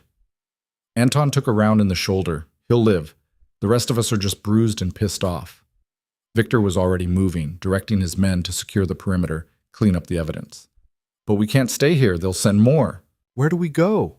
Lena heard the exhaustion in her own voice. "How many safe houses do you have?" "Enough. But that's not the solution anymore." He turned to face her fully. I'm done running, done reacting. Tomorrow, I end this. How? By going after the Volkovs directly. Not their soldiers, not their operations. The leadership. I take out Alexei Volkov and his brother Dmitry. The organization collapses. Without them, there's no one to hold it together. Mikhail stepped forward. That's a suicide mission. They'll have security, multiple layers. You'll never get close. I'll get close because they won't expect it. They think they have me on the defensive, think I'm scrambling to protect what's mine. Victor's voice was cold, calculated. They're wrong, and by the time they realize it, it'll be too late. You're going to kill them, Lena said. Not a question. Yes. The simple acknowledgement should have horrified her. Instead, she just felt numb. They'd moved past horror somewhere around the third dead body. And then what? You think that solves everything? I think it solves the immediate problem of people trying to kill us every 6 hours. Victor ran a hand through his hair, and Lena saw how tired he was. Not just physically, but deeper than that. Tired in a way that sleep wouldn't fix. I know what you think of me, what you must think of me after tonight, but I'm out of options, Lena. This is the only way forward. She wanted to argue, wanted to tell him there had to be another solution, some path that didn't end in more death. But looking around the warehouse, at the evidence of violence that would have included her if Victor hadn't been fast enough, smart enough, ruthless enough, she couldn't find the words. How long? She asked instead. How long what? Until you go after them. Until you do whatever you're planning to do. Tomorrow night, I have someone on the inside who can get me access to their compound. It's a narrow window, but it's enough. And me? You stay here with Mikhail and a security team. This location is compromised, but it'll take them time to organize another assault. Enough time for me to finish this. No. Victor's expression hardened. This isn't negotiable. You're right, it's not. Because I'm not sitting in another steel box waiting to find out if you're alive or dead. Lena moved closer, meeting his gaze. You said I was part of this whether I wanted to be or not. Fine. Then I'm actually part of it. Not just the thing you protect, but someone who has a say in what happens next. What are you suggesting? I'm suggesting you stop treating me like luggage and start treating me like a person who survived the same week from hell that you have. She knew she was being irrational, knew that staying locked in the safe room was smarter, but she was so tired of being smart, of being safe, of being nothing but a problem to be solved. You're going after the Volkovs tomorrow. I want to help. Absolutely not. Why? Because you don't trust me? Because if something happens to you, if you get hurt or worse because I brought you into the middle of an assassination. He stopped, jaw tight. I can live with a lot of things, Lena. That's not one of them. And I can't live with hiding while you risk your life to end a war that started because of me. This war started long before you. The only thing you did was give it a face. Then let me help give it an ending. She didn't know where the words were coming from, didn't know when she'd decided that staying behind wasn't an option. But standing in this warehouse, surrounded by evidence of how close death had come, she knew she couldn't do it again. Couldn't sit in a box waiting for silence that might never break. I know the city. I know how to blend in, how to move through neighborhoods without attracting attention. You and Mikhail and your men, you stand out. But me, I'm invisible. I've spent my whole life being invisible. Victor stared at her like she'd lost her mind. You want to be part of an assassination because you're good at being invisible? I want to be part of ending this because I'm tired of being afraid, because every hour I spend hiding is another hour the Volkovs win. She took a breath. And because maybe if I help end it, I can stop feeling like a victim and start feeling like I have some control over my own life again. The silence stretched between them. Mikhail had moved away, giving them space, but Lena could feel him listening, could feel all of them listening, waiting to see what Victor would say. No, Victor said finally. It's too dangerous. Everything's too dangerous, that's the point. Lena, stop protecting me from the consequences of your world and start letting me navigate them. I'm not asking you to put me in the line of fire. I'm asking you to let me be useful instead of just being the reason you fight. Victor looked at her for a long moment, and she saw the war happening behind his eyes. The part of him that wanted to keep her locked away, safe and untouched by the ugliness of what he was about to do, battling the part that recognized she was right. that treating her like something fragile wasn't the same as keeping her safe. "If I agree to this," he said slowly, "you follow my orders exactly. No improvising, no taking risks, no trying to be a hero." "I'm not trying to be a hero. I'm trying to be a participant." "Fine. Then here's how it works. Tomorrow, we're going to scout the Volkov compound. You'll come because you're right. You blend in better than we do. But the actual assault, you stay back. You stay safe. And when it's over, when the Volkovs are gone and the threat is neutralized, you get to walk away and build whatever life you want. And you?" "I go back to being what I was before, the monster in the expensive suit." Lena held his gaze. "What if I don't want you to be just that anymore?" The question hung in the air between them, heavier than any of the violence that had come before. Victor's expression shifted, surprise flickering across his features before he locked it down. "We should get some rest," he said, not answering. "Tomorrow's going to be a long day." He walked away before she could push further, disappearing into the maze of the warehouse. Mikhail appeared at her elbow, his expression unreadable. "That was either very brave or very stupid," he said. "Probably both. Mr. Kane doesn't let people in easily. The fact that he's considering your offer at all means something." "What does it mean?" Mikhail smiled, and it was the first time Lena had seen anything approaching warmth from him. "It means you're not luggage anymore. You're something more dangerous. You're someone he cares about." They moved to a different section of the warehouse for what remained of the night, setting up in a space that Victor assured her was more defensible. Lena tried to sleep and managed maybe 2 hours, her dreams full of gunfire and blood and Victor's face when he'd said he couldn't live with her getting hurt. Dawn came gray and cold. Victor was already awake when Lena emerged from her makeshift room, studying maps spread across a table, marking positions with a precision that spoke to years of practice. "The Volkov compound is in Bridgeport," he said without looking up. "Old industrial area, lots of warehouses and abandoned buildings. They've turned one of the larger structures into their headquarters. Guards at every entrance, surveillance on the perimeter, the whole setup." Lena moved closer, looking at the map. "How do you plan to get inside?" "My inside man works security. He'll create a distraction, take out the cameras for a 5-minute window. That's all I need to get in, do what needs to be done, and get out. And if something goes wrong, then I improvise." He finally looked at her. "Your job is to be our eyes on the street. There's a coffee shop 3 blocks from the compound. You'll set up there with a laptop and a radio. If you see anything unusual, police, reinforcements, anything that suggests our window is closing, you let me know immediately." "That's it? I just sit in a coffee shop?" "You sit in a coffee shop and you keep me from walking into a trap I don't see coming. That's not a small job, Lena. That's the difference between success and a bloodbath."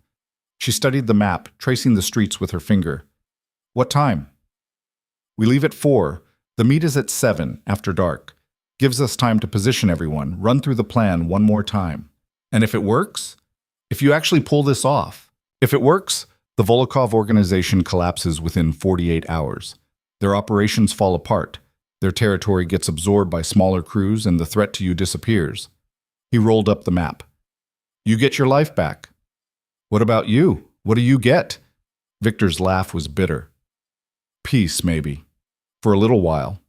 Until the next threat emerges and the cycle starts over." "It doesn't have to be like that." "Yes," he said quietly. "It does. This is the life I chose. Or the life that chose me. Either way, it's what I am." The rest of the day passed in preparation. Victor's men cleaned weapons, ran communications checks, reviewed the plan until everyone could recite it in their sleep. Lena watched from the sidelines, feeling useless despite Victor's assurances that her role mattered. Around 3, Mikhail found her in the corner where she'd been sketching, nervous energy needing an outlet. He looked at her drawing, a rough map of the compound with shadows that didn't quite match the light sources. "You're worried," he said. "Of course I'm worried. People are going to die tonight." "People were always going to die. At least this way it ends." "You really believe that? That killing 2 men solves everything?" Mikhail sat down beside her, his bulk making the chair creak. "I believe that in this world, power is the only thing that matters. And right now the Volkovs have enough power to threaten Mr. Kane, threaten you, threaten the stability he's built. Removing them restores balance. Balance built on violence. All balance is built on violence. The only question is whether it's controlled or chaotic. He gestured at her drawing. You're good at seeing shadows where they shouldn't be. That's going to be useful tonight. At 4 o'clock, they loaded into vehicles. Lena rode with Victor and Mikhail, the silence in the SUV heavy with anticipation. The drive to Bridgeport took 30 minutes through Chicago's evening traffic, past neighborhoods that shifted from commercial to residential to industrial decay. The coffee shop Victor had mentioned was exactly the kind of place Lena would have hung out in her old life. Worn furniture, art on the walls from local artists, the smell of over-roasted beans. She ordered a latte she didn't want and set up at a table by the window, laptop open, radio earpiece hidden under her hair. Victor and Mikhail continued on, disappearing into the maze of warehouses and abandoned buildings. Lena pulled up the surveillance feeds Victor had hacked earlier, grainy black and white images of the Volkov compound, guards moving through their rotations, lights coming on as darkness fell. Radio check, Victor's voice crackled in her ear. You copy? I copy, Lena said quietly, pretending to be on a phone call. Feed looks good. I count 6 guards on the perimeter, 2 at the main entrance. Copy that. We're in position, waiting for the window. The next 45 minutes were the longest of Lena's life. She nursed her latte, pretended to work on the laptop, watched the street for any sign of trouble. A police car cruised by once, and her heart nearly stopped, but it kept going. 2 men in suits walked past the coffee shop, and she studied them until she was sure they were just businessmen heading home late. At 6:45, 3 black SUVs pulled up to the compound's gates. Lena's pulse spiked.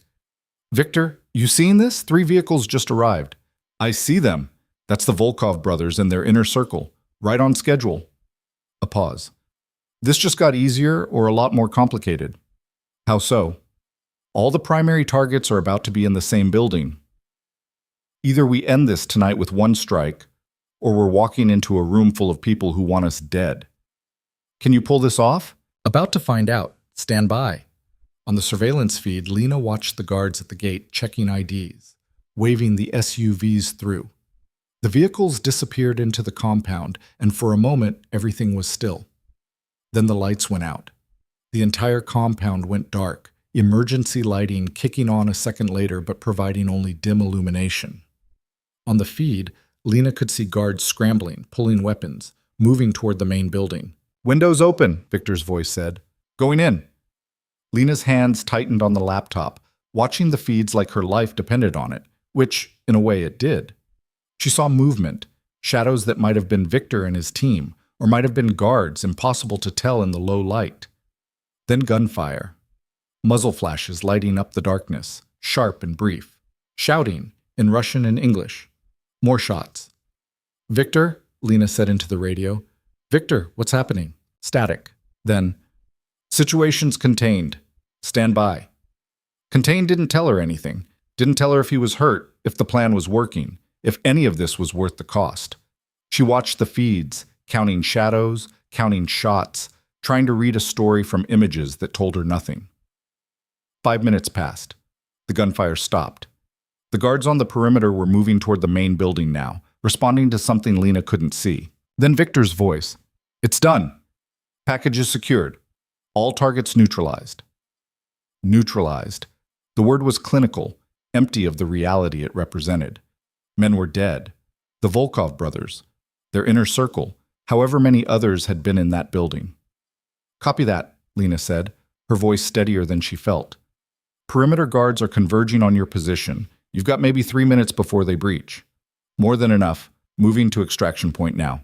She watched the feeds, saw shadows emerging from the main building, moving with purpose toward the north fence. Saw the guards reaching the building, entering, chaos erupting as they found whatever Victor had left behind. Then the feeds went dark. Someone had found the surveillance system, cut it off. I've lost visual, Lena said. Don't need it, we're clear. Victor's breathing was heavy in her ear.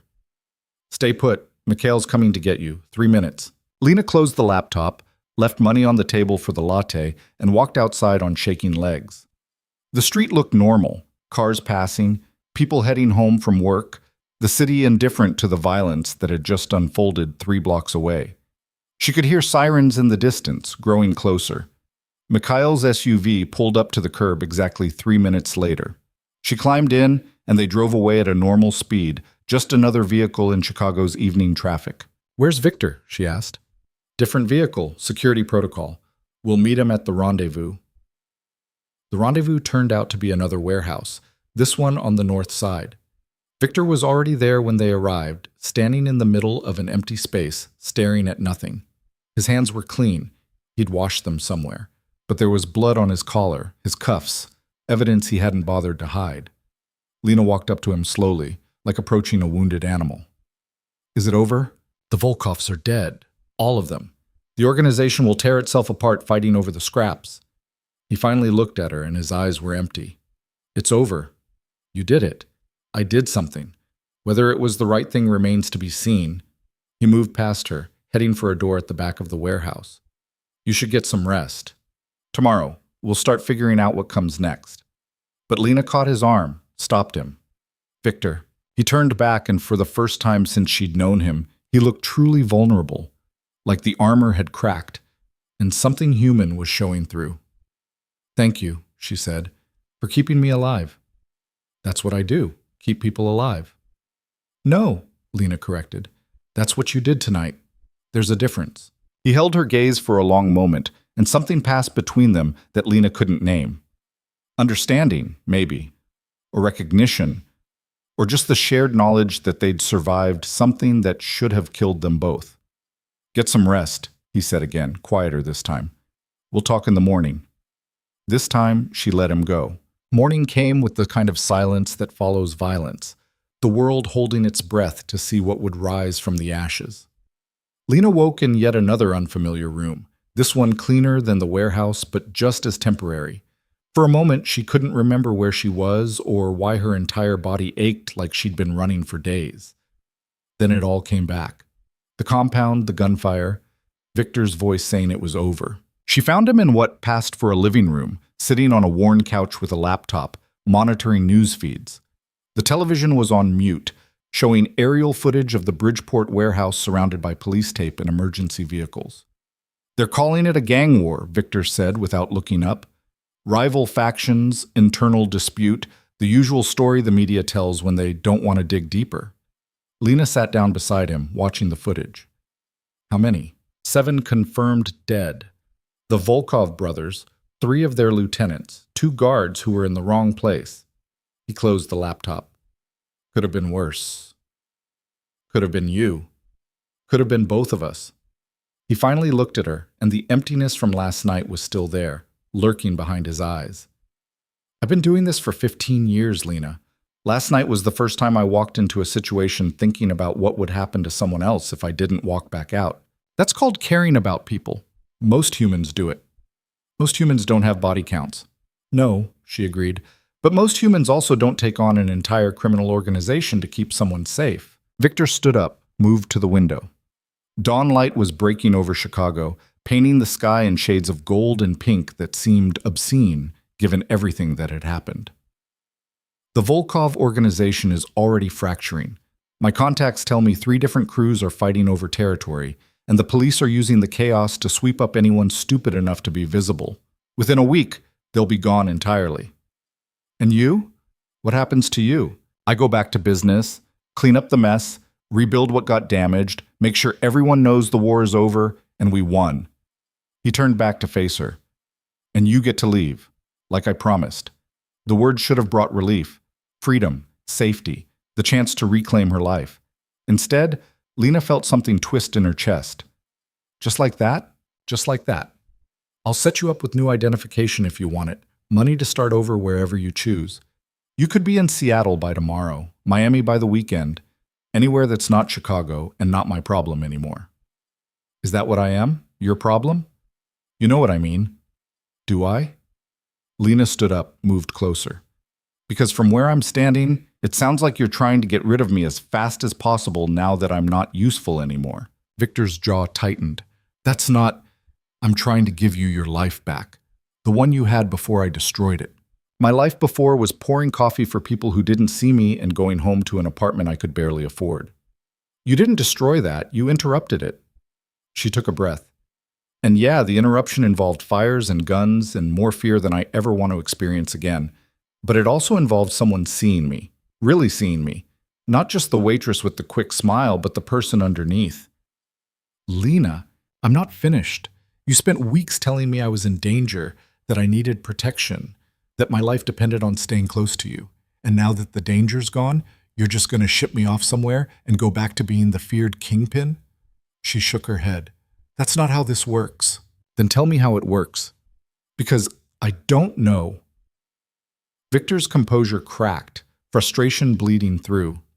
I don't know how to do this. How to be the person I am and also be someone who deserves to have you in his life. Maybe you don't deserve it. Maybe I don't either, but that's not the question. Lena moved closer, closing the distance between them. The question is whether we want to try anyway. The silence stretched between them, heavy with possibility. Victor reached out, his hand finding hers, and for a moment they just stood there, two people who'd survived hell together, trying to figure out what came after. I've spent 15 years building walls, Victor said quietly, keeping people at a distance because distance is safe. I can't make decisions that get people killed if I don't care about them in the first place. And now I care about you, and that terrifies me more than anything the Volkovs ever did. Lena squeezed his hand. Good. You should be terrified. I'm terrifying. Despite everything, Victor laughed. It was a broken sound, rough with exhaustion and relief, but it was real. What do you want, Lena? Really want? Not what you think you should want, not what makes sense. What do you actually want when all of this is over? She thought about it. Really thought about it. Not the reflexive answer about safety and normalcy, but the truth that had been building in her chest for days. I want to paint. Really paint, not just sketch in corners when I have time. I want to create something that matters, that says something about the world and the people in it. Then do it. I'll cover rent on a studio, living expenses, whatever you need. I don't want your money. It's not about wanting it. It's about having the freedom to create without worrying about how you'll eat or where you'll sleep. Victor's grip on her hand tightened.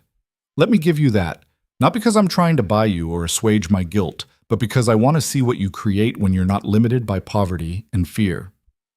And what do you get out of it? The knowledge that something good came from all of this. He paused. And maybe, if you're willing, the chance to be part of your life. Not as a protector or patron, but as someone who wants to know you. The real you, not the version you show to customers at a diner. Lena studied his face, looking for the catch, the angle, the manipulation. But all she saw was vulnerability and hope and fear, wrapped up in the features of a man who killed people for a living, but looked at her art like it was sacred. I'm not going to be easy to know, she said. I'm going to have nightmares about gunfire. I'm going to flinch at shadows. I'm going to look at you sometimes and remember that you're capable of violence I can't even imagine. I know, and I'm going to want you anyway. I already do. Which makes me either incredibly brave or incredibly stupid. Both, Victor said, and he was smiling now, really smiling. Definitely both. So what's the plan? You go back to running Chicago's underworld and I paint in some studio you're renting and we pretend that's a normal relationship? Nothing about this will ever be normal. But maybe normal is overrated. He pulled her closer. You paint. I do what I do. And we figure out how to exist in the same world without either of us losing who we are. That's a terrible plan. You have a better one? Lena thought about it. Thought about the alternative. Taking his money and disappearing, starting over somewhere safe and boring where no one knew her name or her history. Thought about years from now, wondering what would have happened if she'd been brave enough to stay. No, she admitted. I don't have a better plan. Then we try the terrible one and see what happens. Before Lena could respond, Mikhail appeared in the doorway, his timing impeccable as always. Mr. Kane, we have visitors. Victor's entire demeanor shifted, the softness replaced by cold calculation. What kind of visitors? The kind wearing badges. FBI, specifically. They want to talk about last night. Victor released Lena's hand, all business now.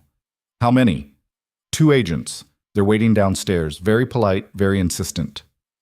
Give me 5 minutes. Victor turned back to Lena. Stay here. This doesn't concern you. Everything about you concerns me now. Apparently that's what I signed up for. Lena, I'm not arguing, I'm stating fact. Now go talk to your federal agents before they decide to be less polite. Victor looked like he wanted to argue, but Mikhail was already gesturing toward the door. He left, and Lena was alone with her racing thoughts and the realization that choosing to stay meant choosing all of it. The danger, the complications, the federal agents showing up at dawn. She moved to the window, watching the street below. A black sedan was parked at the curb, government issue obvious. Two people in suits stood beside it, waiting with the patience of people who knew they held all the cards. 15 minutes later, Victor was back. His expression was carefully neutral, which Lena had learned meant he was working through something complicated. "What did they want?" she asked, to remind me that they're watching, that last night's violence didn't go unnoticed, even if the official story is gang warfare. He poured himself a drink, even though it was barely 8 in the morning. "They also wanted to offer a deal." "What kind of deal?" "The kind where I provide them with information about other criminal organizations in exchange for a lighter touch on my operations. Become a confidential informant, essentially." Lena's stomach dropped. "What did you tell them?" "That I'd think about it." He took a drink. "Which is code for no, but saying no directly tends to make them more aggressive." "So now you have federal attention on top of everything else." "I've always had federal attention. That's the cost of doing business at my level. The question is whether they're serious about pursuing it or just rattling cages to see what falls out." Victor set the glass down. "But it does complicate things. If they decide to actually build a case, being associated with me becomes more dangerous than it already is." "Are you trying to scare me off?" "I'm trying to be honest about what staying means. It means more than just accepting who I am. It means accepting the consequences of who I am." Lena moved closer, taking the glass from his hand and setting it aside. "I spent my entire life playing it safe, taking the easy path, the smart choice, the option that didn't risk anything. And you know what it got me? A studio apartment in a building that burned down and dreams I was too afraid to chase. So yeah, staying with you is complicated and dangerous and probably stupid, but at least it's not safe. At least it's choosing something instead of just letting life happen to me." Victor pulled her close, and for a moment they just stood there, holding on to each other like anchors in a storm. "I don't know how to do this," he said quietly. "How to be what you need." "Then we'll figure it out together. Make mistakes, fix them, make new ones. That's what people do." Normal people. We already established we're not normal. The weeks that followed were an education in contradictions. Victor went back to running his empire, handling the aftermath of the Volkov collapse with ruthless efficiency.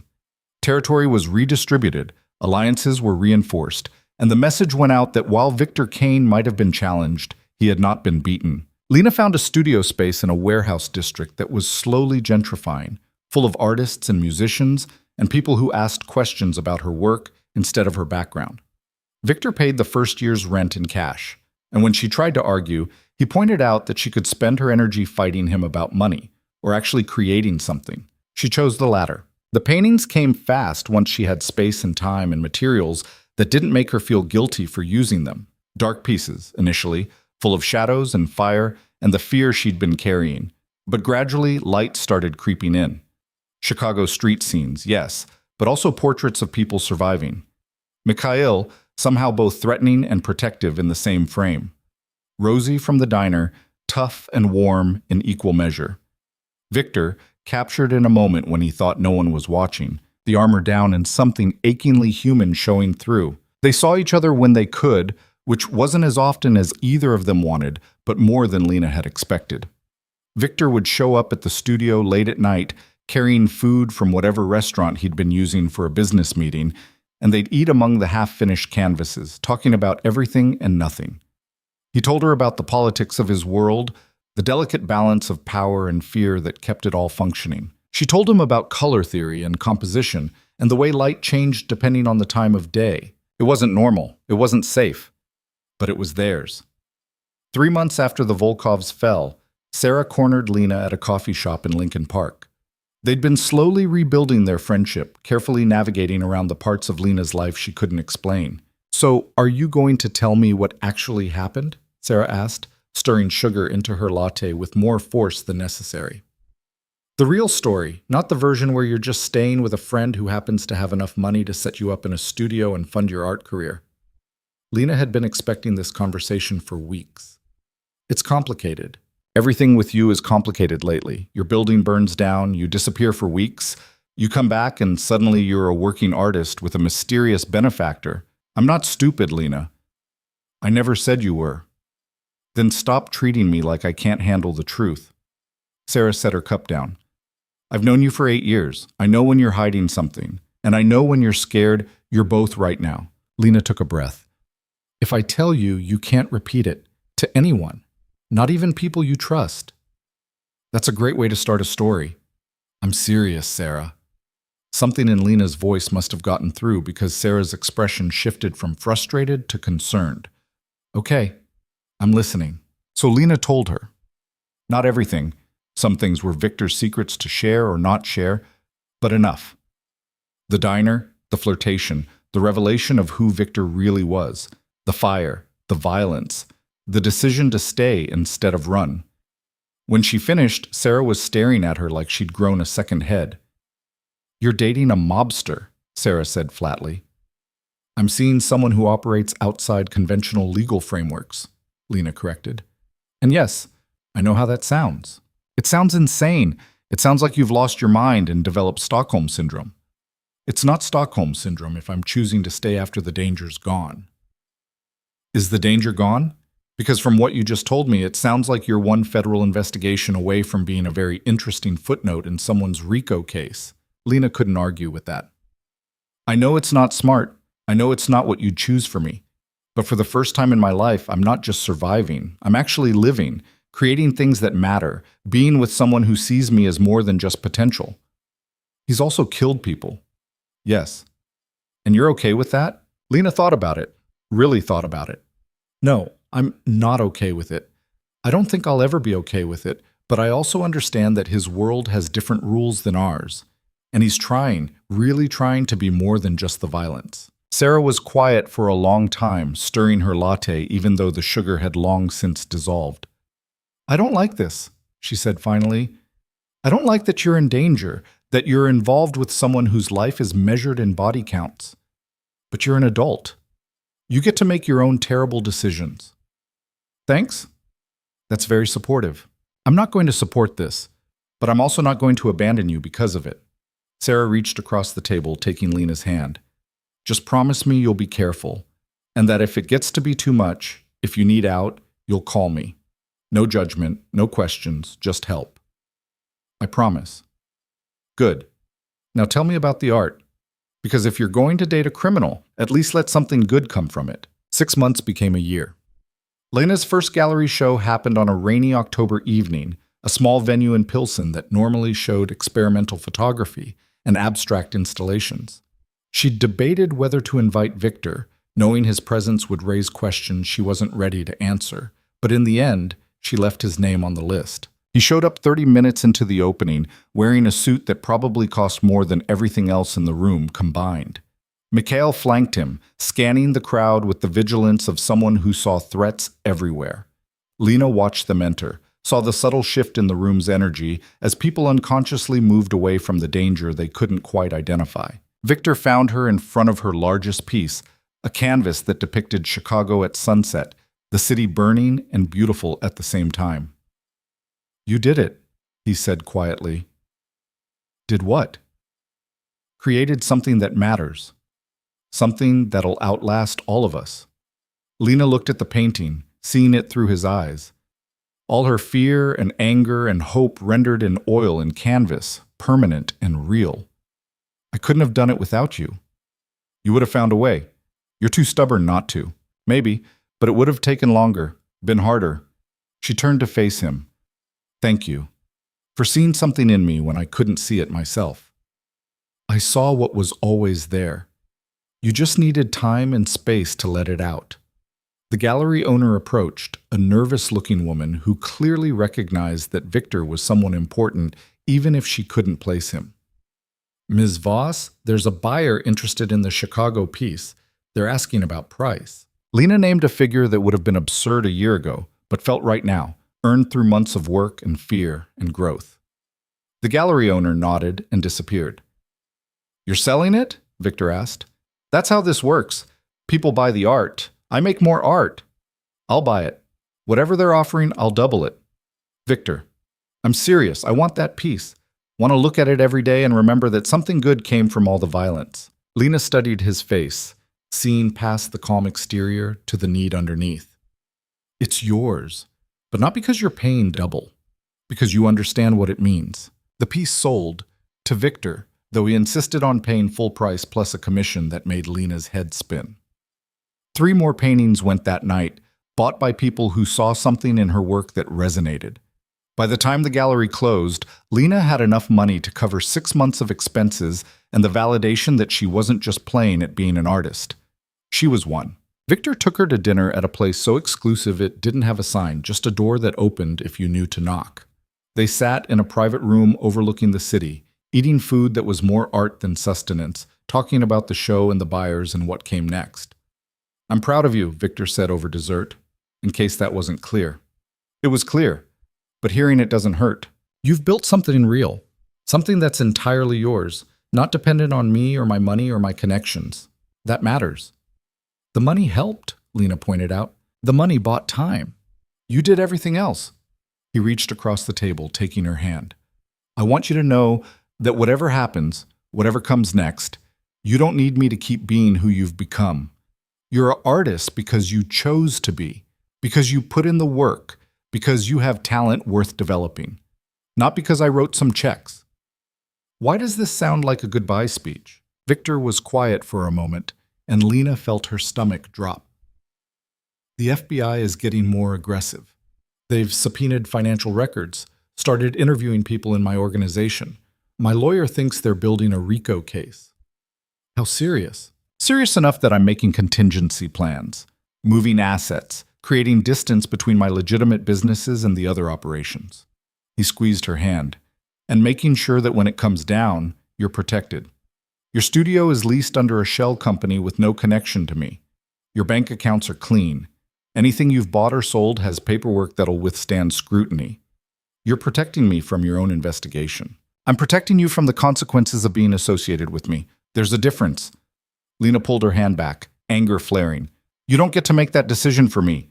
If you're in trouble, if there's going to be legal consequences, I want to know. I want to help. How?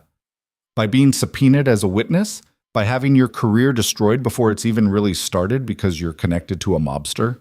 By being there. By not running when things get hard. She stood up, needing to move. You told me months ago that staying meant accepting all the consequences.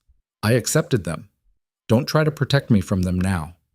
I'm trying to protect you from going to prison for obstruction or conspiracy or any of the other charges they'll throw at anyone in my orbit. Then don't give them anything to charge me with. Keep me separate from your business, keep our relationship personal, and trust that I'm smart enough to navigate a federal investigation without implicating myself. Victor looked at her like he was seeing her for the first time. You're not going to walk away. No, I'm not.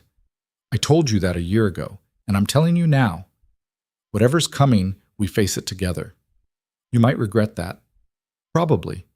But it'll be my regret to own. The federal investigation took another 8 months to materialize into actual charges. When it came, it was exactly as serious as Victor had feared. A massive RICO case targeting his organization and a dozen others, alleging everything from extortion to money laundering to conspiracy to commit murder. Victor's name was at the top of the indictment. The arrest happened at dawn, federal agents flooding his penthouse, rebuilt after the Volkov attack, with the kind of overwhelming force reserved for people they considered dangerous. Lena wasn't there, having gone home to her own apartment the night before, but Mikhail called her within minutes. He's in custody, Mikhail said, his voice tight. Don't try to contact him. Don't go to the courthouse. Don't do anything that creates a connection between you and this case. Is he okay? Physically, yes. Everything else, we'll see. The trial lasted 4 months. Lena watched from the gallery, careful to sit in different sections each day, never in the same spot twice. She saw Victor in his expensive suits, looking calm and controlled while prosecutors detailed 15 years of criminal activity. Saw witnesses testify about violence she'd tried not to imagine. Saw evidence that painted him as exactly the monster he'd always said he was. But she also saw moments where the armor cracked, When they talked about his father's death, the empire he'd inherited too young. When they detailed how he'd protected his people, taken care of families, built something that was brutal but also stable in a world that was chaos. The prosecution wanted to paint him as purely evil, but the reality was more complicated. The jury deliberated for 6 days. When they came back, the verdict was mixed. Guilty on some charges, not guilty on others, hung on the most serious counts. It wasn't the vindication Victor's lawyers had hoped for, but it also wasn't the complete destruction the prosecution wanted. Sentencing came 2 months later. The judge gave Victor 5 years, with credit for time served and possibility of early release for good behavior. It could have been 20. It could have been life. Lena was there when they took him away. She watched him walk out of the courtroom in handcuffs, watched him disappear into a system designed to break people like him, and she made a decision. The next 5 years weren't easy. Lena visited Victor as often as the prison allowed, driving 3 hours each way to a facility that was more humane than some, but still fundamentally about punishment and control. They talked through phones separated by glass, about her art and his legal appeals and the life they'd built that was now on hold. Her career grew in his absence. A second show, then a third, then gallery representation that meant steady sales and real recognition. She painted the city she loved and the violence she'd survived and the complicated man who'd changed her life. Critics called her work raw and honest, unflinching in its examination of power and survival. They didn't know how much of it was autobiography. Victor got out after 3 years, his sentence reduced for cooperation with an investigation into corruption within the prison system. He walked out of the gate on a cold November morning to find Lena waiting in a car she'd bought with money from her art, wearing a coat she'd chosen herself, no longer the waitress who'd poured his coffee and wondered what he saw in her. He slid into the passenger seat, looking thinner, harder, but alive. "You came." "Of course I came. Where else would I be?" "Living your life. Moving on. Finding someone who doesn't come with federal convictions and a reputation that'll follow you forever." Lena started the car, pulling into traffic. "I did live my life. I moved on from who I was. But I didn't find someone else because I didn't want someone else. I wanted you. I still do. I'm not who I was. Prison changes people." "Good. I'm not who I was either. We'll figure out who we are now together." They drove back to Chicago in silence, both of them processing the weight of what came next. Victor's empire was gone, seized by the government or absorbed by rivals. His reputation was intact enough that people still feared him, but the power was mostly memory now. He was just a man, released early from a sentence he'd earned, trying to figure out what came after. Lena had bought a loft in the same building as her studio, big enough for 2 if they were willing to share space. She showed it to him that first night, watching his face as he took in the art on the walls, the furniture she'd chosen, the life she'd built. "This is what you created while I was gone," he said. "Part of it. The rest is figuring out what we create together now that we both get a second chance." Victor moved through the space, touching things lightly, like he was afraid they'd disappear. "I don't know how to be ordinary, how to be just a person without the power and the fear and the control." "Then don't be ordinary, be extraordinary in different ways." Lena moved closer. "Use what you know to help people instead of control them. Build something legal and real and lasting. You're smart enough. You're disciplined enough. You just need a different target. And you think I can do that? I think you survived 3 years in federal prison with your mind intact and your principles mostly solid. If you can do that, you can do anything." It took time. Victor started small, consulting for security firms that needed someone who understood how criminals thought. Then private investigation work, using his connections to help people who'd been failed by conventional systems. The money wasn't what he'd made before, but it was honest, and it was enough. Lena kept painting, kept building her career. Her 4th show included a series of portraits titled After the Fall, each one depicting someone rebuilding from destruction. Victor was in one of them, though only she knew which one. The collection sold out before the opening was over. 2 years after his release, Victor proposed. Not with a ring. Too traditional, he said, and also complicated by the fact that jewelry made him think of blood money and assets seized by federal agents. Instead, he gave her a set of keys to a building he'd bought in her name, a place big enough for both a studio and a gallery, with an apartment above where they could live. I can't accept this, Lena said, staring at the keys. You can. It's yours, legally and completely. I bought it with money I earned legally, and it's titled in your name only. No strings, no complications. Victor, I spent 15 years taking things from people. Let me give something instead. Let me help you build something that'll outlast both of us. Lena looked at the keys, then at the man holding them out. He was different from the person she'd met in the diner all those years ago, scarred by prison, humbled by loss, rebuilt into something that was somehow more human than what he'd been before. On one condition. What condition? You work there with me, not as my benefactor or my protector, but as my partner. We build this together. Victor smiled, and it reached his eyes in a way that still surprised her. Deal. The gallery opened 6 months later. Lena's work filled the main space, but they also showed other artists, emerging voices who needed a platform, people with stories worth telling. Victor handled the business side with the same precision he'd once used to run a criminal empire, except now he was negotiating with art buyers instead of rival gangs. They lived in the apartment above the gallery, in a space that was theirs in a way nothing else had ever been. Some nights, Lena would wake to find Victor standing at the window, looking out at the city he'd once controlled, and she knew he was wrestling with ghosts she couldn't see. But he always came back to bed, always chose the present over the past. On their first anniversary of opening the gallery, Lena stood in the main room after closing, looking at the collection they'd curated together. Victor joined her, wrapping his arms around her waist, his chin resting on her shoulder. You know what I was thinking about today? He said. What? That morning in the diner, when I told you who I really was and you looked at me like I'd just destroyed your world. You had destroyed my world. I know, but if I could go back, knowing everything that would happen, the violence, the fear, the prison sentence, all of it, I'd still walk into that diner. I'd still order coffee from the waitress who made terrible jokes about my tie, because it led here. To this. Lena turned in his arms, looking up at him. I used to think the worst thing that ever happened to me was my building burning down.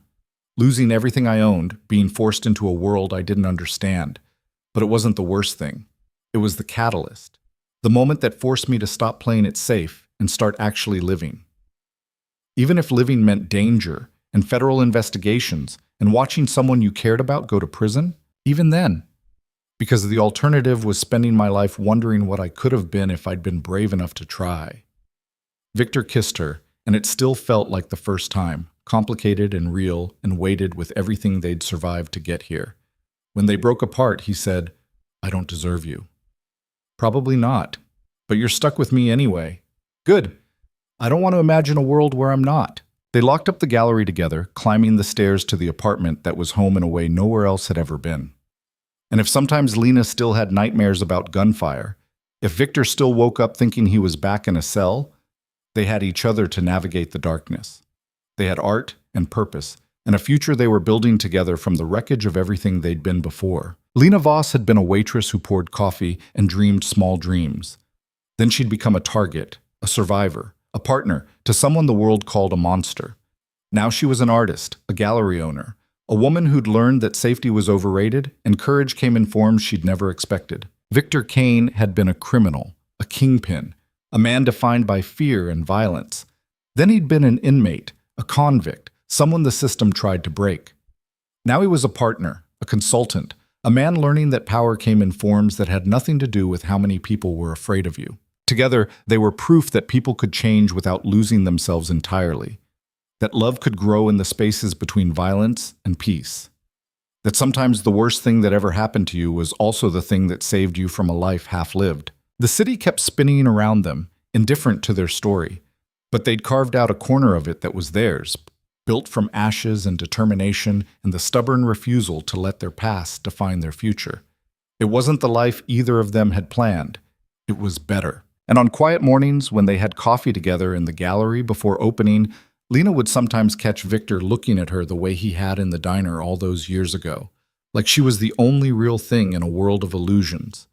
Except now she looked back the same way, because she'd learned that real things were worth fighting for, even when the fight cost more than you'd ever imagined paying. They'd survive the fire, the war, the federal investigation, and the long separation. They'd survive whatever came next, too, together. That was the only truth that mattered.